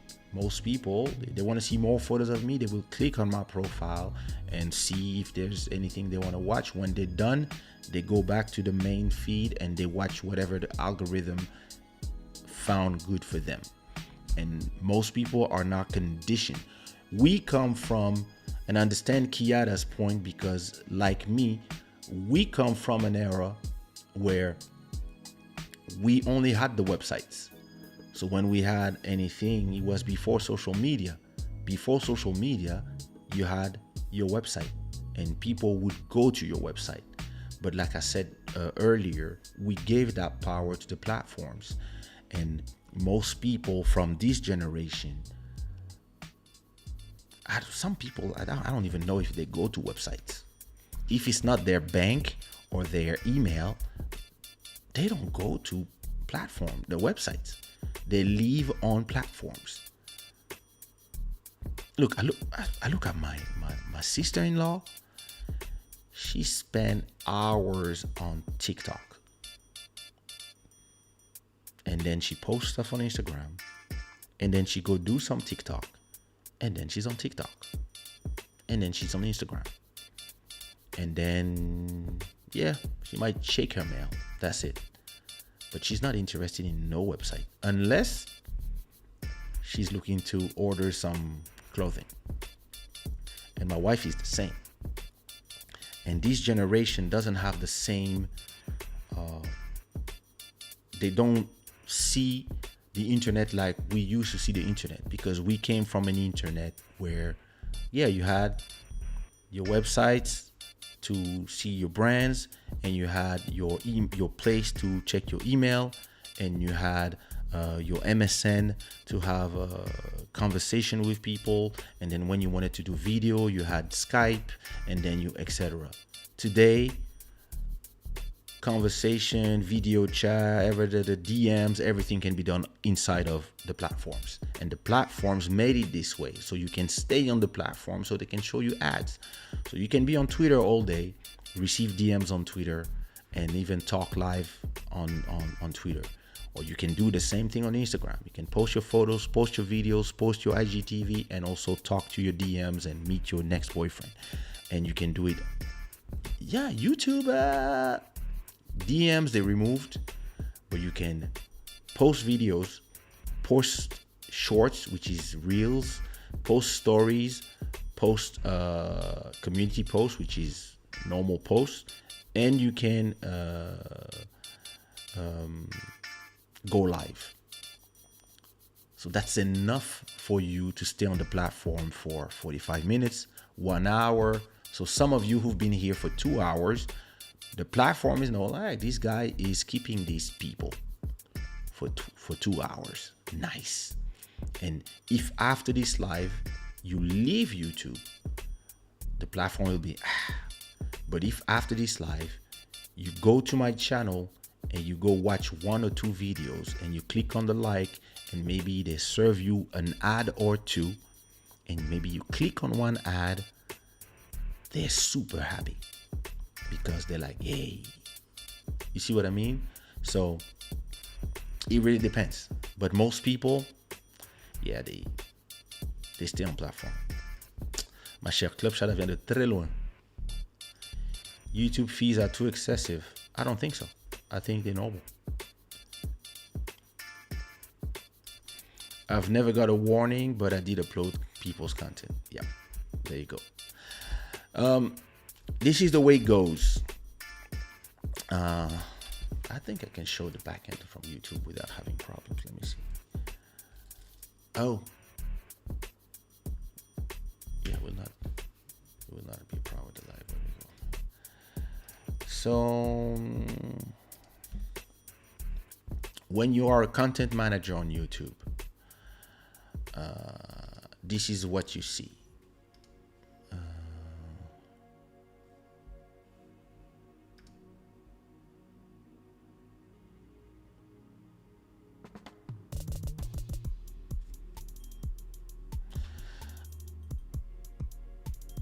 So when you are a content manager, this is what you see.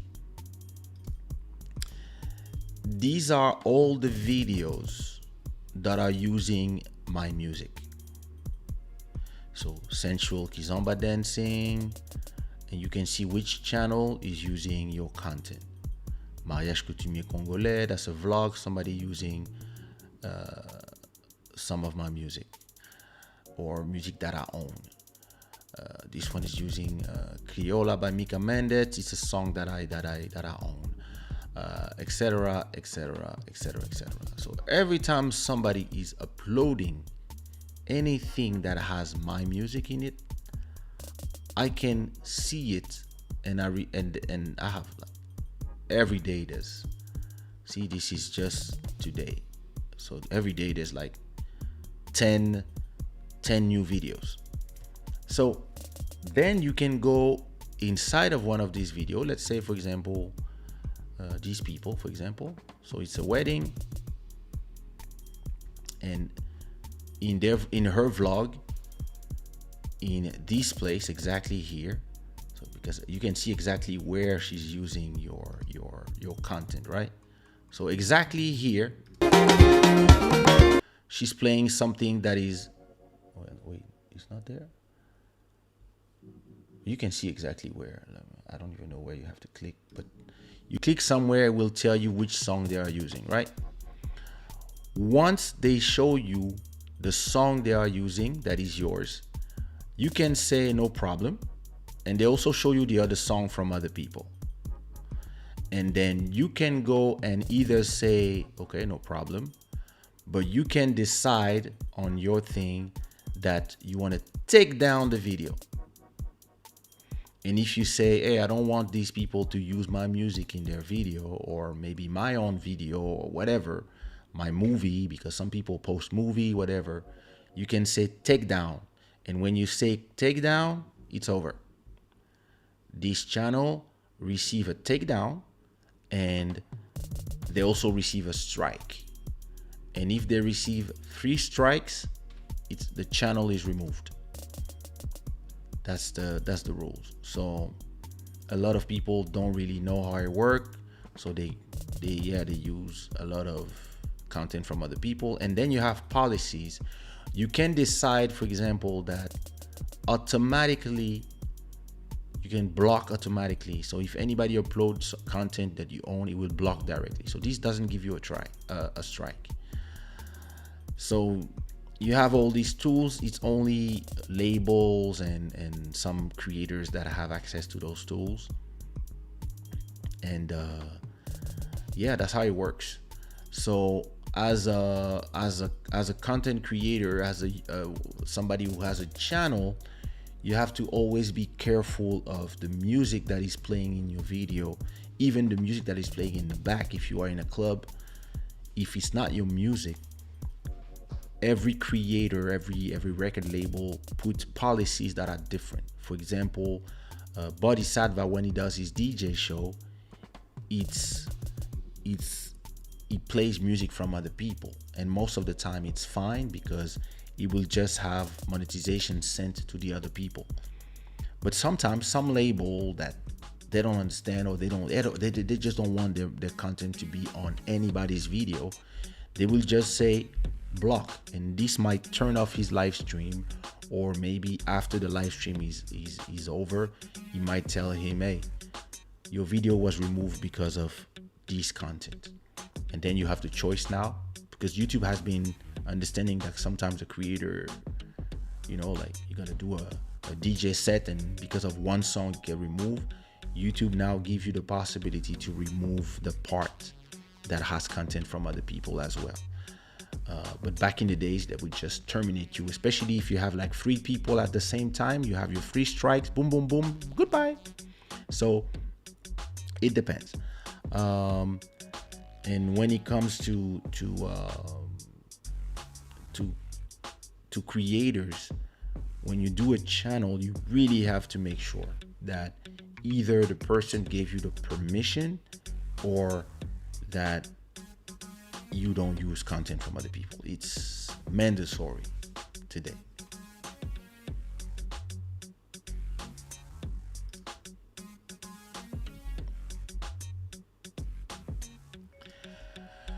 Why don't you like to do a post on your Facebook that you're going live on YouTube?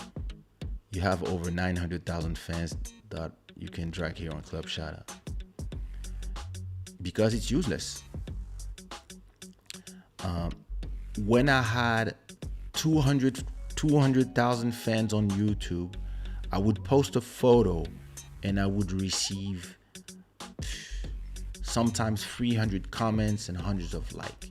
But now that they changed so that only the people who pay are seen, I'm gonna post and nothing happens.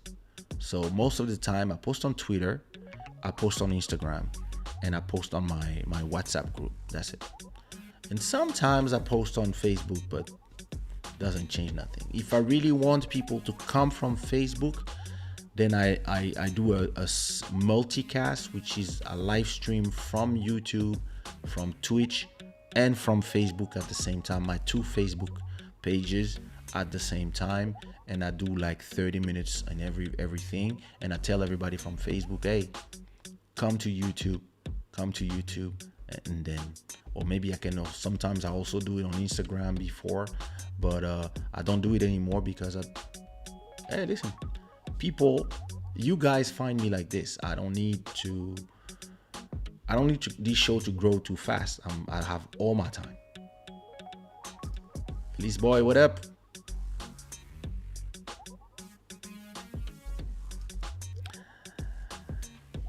Yes, to stream my music. Okay, so putting it on YouTube is better than another platform like Spotify, Deezer. I have difficulties following my earnings on these music platforms. Oh, okay. Now, so if you want to stream your music for people to hear it, like on Spotify, like what we're hearing right now, is my music on Spotify. This is what you're listening. Is my songs are on a playlist and they're playing randomly. One of my 54 songs, and this is Spotify. So if you want to stream your music on the different platforms, you have to use a distributor. A distributor like Believe, like DistroKid, like Dig This, like there's a lot of them. I think the one that I like the most is called CD Baby.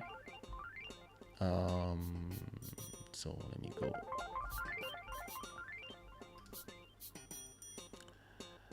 So you have CD Baby. This is one that I've been using for more than 10 years. Let me put the link in the chat.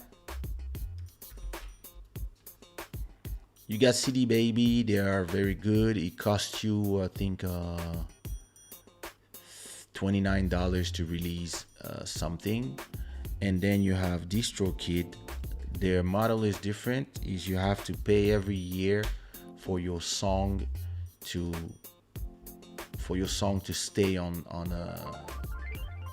See, you just have to pay $19.99 to upload unlimited for a year, and then it stays there as long as you pay every year, not $20. And I think Lil Maro used this one. A few of my friends use this one.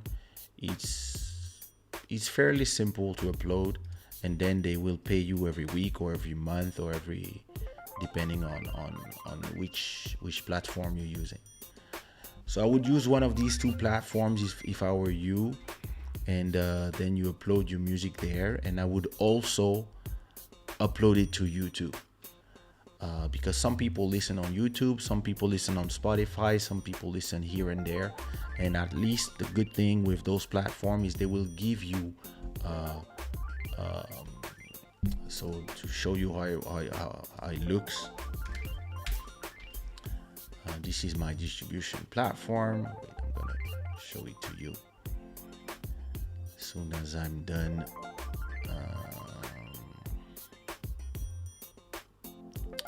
Analytics. There you go. So then at a point it will show you something like this. So this is how many streams I do every month. It's actually growing up. Nice. How many downloads, how many people downloading album, people still do that, how many Shazams, and what are the platforms that are. So see, I have 50% of the people listening on Spotify, 20% of Apple Music, Deezer, and then we'll tell you what are the songs that are your most. I have a lot of songs, but it will show you what is working and where, and then you can even go inside of the songs and see with even more details of how many monthly stream you do with every specific song, and then which are the stores that they play more, and even the territories. You can know exactly where it's playing the most, etc. So your distribution, depending on which one you choose, will give you all this information and more, but it depends. CD Baby is different. CD Baby, well, I can show you. CD Baby, I think they have less information. I mean, no. But I have to log in.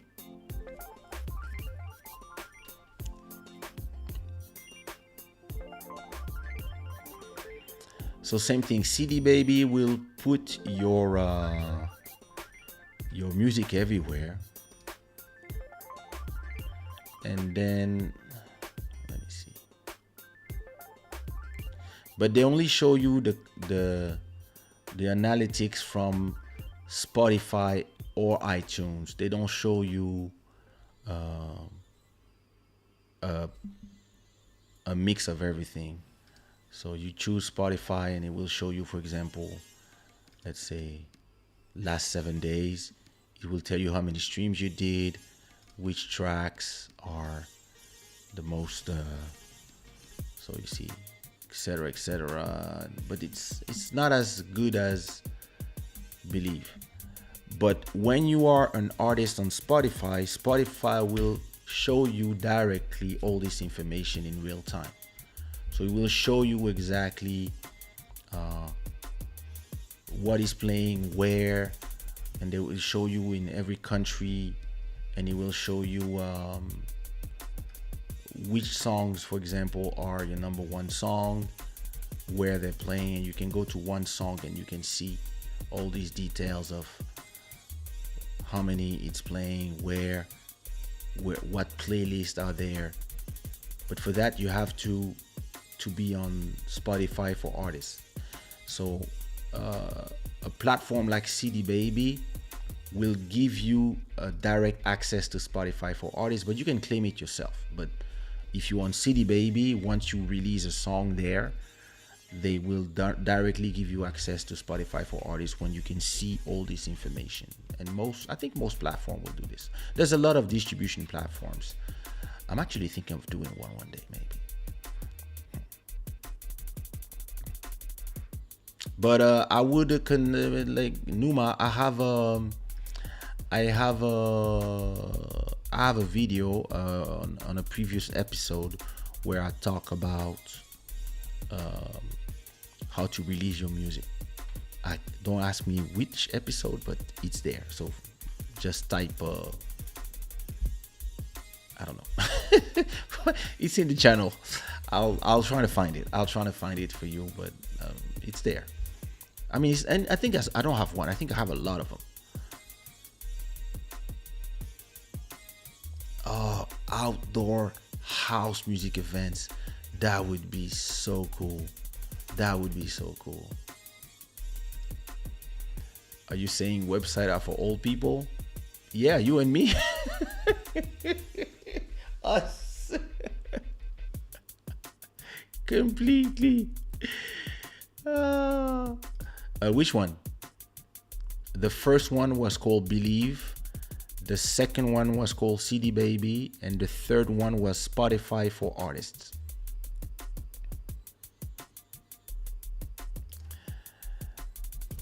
I'll check CD Baby. I pay $179 per month on BeatStars. Yeah, it's true that BeatStars you can also distribute. You can also distribute via Lender. Lender is a mastering platform, and they also do distribution. There's so many places, but the ones that I've been using for more than 10 years are Believe, but Believe it's only on invitation. But they own another one which is TuneCore, so it's owned by Believe, so you will have access to the same tools. TuneCore, CD Baby are great, and Zimbalam is very used. Not Zimbalam, sorry. DistroKid. DistroKid is like everybody uses DistroKid, so they fast. Like they upload your music in those websites in like 48 hours.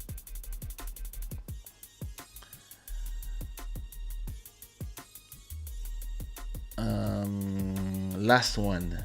Do website for beats work differently? For example, if I have a specific beat, I wonder if it'd be interesting to put them on a beats platform. It depends what you want to do with the beat. If you want to sell it to people who use it like BeatStars, for example, it's more relevant to put them on BeatStars or a beat platform. Now, if you wanna do what I do, for example, with Angel City, so like you can see on Spotify, what I'm playing is my. So this is my name is Angel City, and I do a lot of It's just instrumentals, and I actually use them to. I use them to play in the back of my show, but people can also listen to them directly. But they are not intended for other singers to come sing on them. So I can sell them directly on all these platforms. But if I wanted to just sell them and have people use them to do demos or to do their songs, then I would use a site like BeatStars. There you go.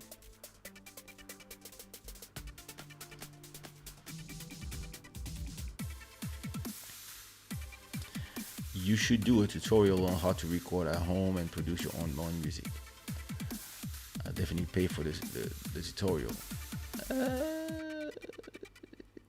You new here. There's a ton of studio sessions here. There's a ton of studio sessions. Let me show you. YouTube. I'll give you a link for my latest studio session. Actually, we record together and people in the chat write the lyrics. Kaysha studio session. Which one is the last one? So you don't even need to pay for it. 1 year ago? No, this. When is the last studio session? I think the last one we recorded. Hold your hand. There you go. This is the link. When this live is over in 10 minutes, you can go watch that. This is a 1 hour and 30 session where I'm recording and the Shada gang is writing the lyrics with me. So you can check that one out. And there's a lot of them inside of the channel. So you can watch them. And if you enjoy them, click a link and do a donation, or come back next week and throw a super chat. Do that. Perfect. Well, my people, that's all I had for you tonight. I hope you enjoyed that episode. I will be Wednesday live with special guest Ali Angel for episode 136, I think. And then the next episode we will the next episode we will do the listening session, a big listening session. So I hope you enjoyed this conversation about the damn platforms and what they do to us. If you did, drop some Rambos in the chat. And don't forget that you can always support this show by going to the super chat and going to my website or buy a t-shirt at shadaware.com. This show is brought to you by shadaware.com. And I want to acknowledge Master Electronic, our mega sponsor, and all the sponsors who support this show. And also give a shout out to all the new subscribers. And I'm gonna leave you with a track that was actually written by. Thank you. And I'm very happy that you come every week. It makes me happy. For real. You didn't lie to me. I like it. So this song is called Hold Your Hand, and it's a song that was produced by Pedro Melo from Mozambique, and it was written by you guys. It was written by me. It was written by Master Electronic. It was written by Julie Bari. It was written by Elise Boys, and it was also written by The Future Soundbeat. And then Canta Elephant. That's the last one. So you can go check on Spotify if you didn't. The credits are there. Everybody is credited. and I will also make sure that everybody is receive their share the the writing credit intellectual properties when I register the track to the societies. I will. Did I do it already? If I didn't, I'll do it. But it's amazing to be able to write with you guys. I will actually do a studio session very soon because I have to release more songs. Hey, until then, it's always a pleasure, and I hope you enjoyed. And I will see you next Wednesday with Ali Angel, our special guest. Thank you so much, Shiren Desil. Actually, I'm posting your photos tomorrow on Shadaware website. Don't forget that. Thank you so much for showing up. And this is Hold Your Hand, Kaysha Pedro Melo, written by us.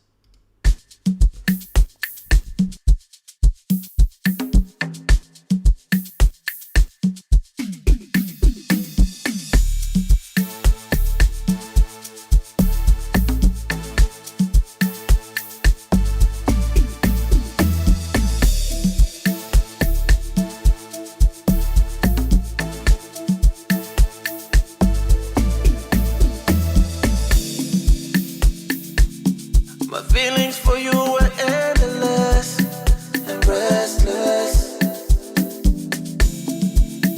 I wanna bring you into my world, to discover the sweetest thing in my heart.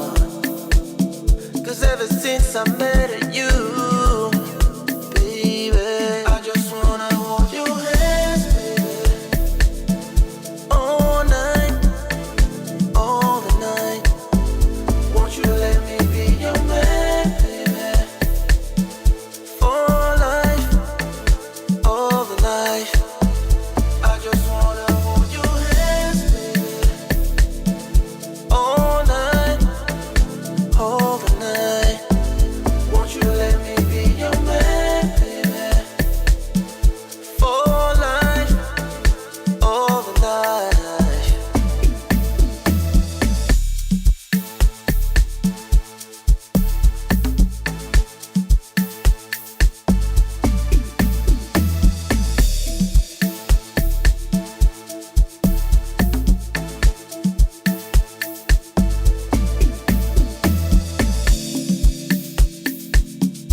You erupted in my life like a volcano. And ever since we met,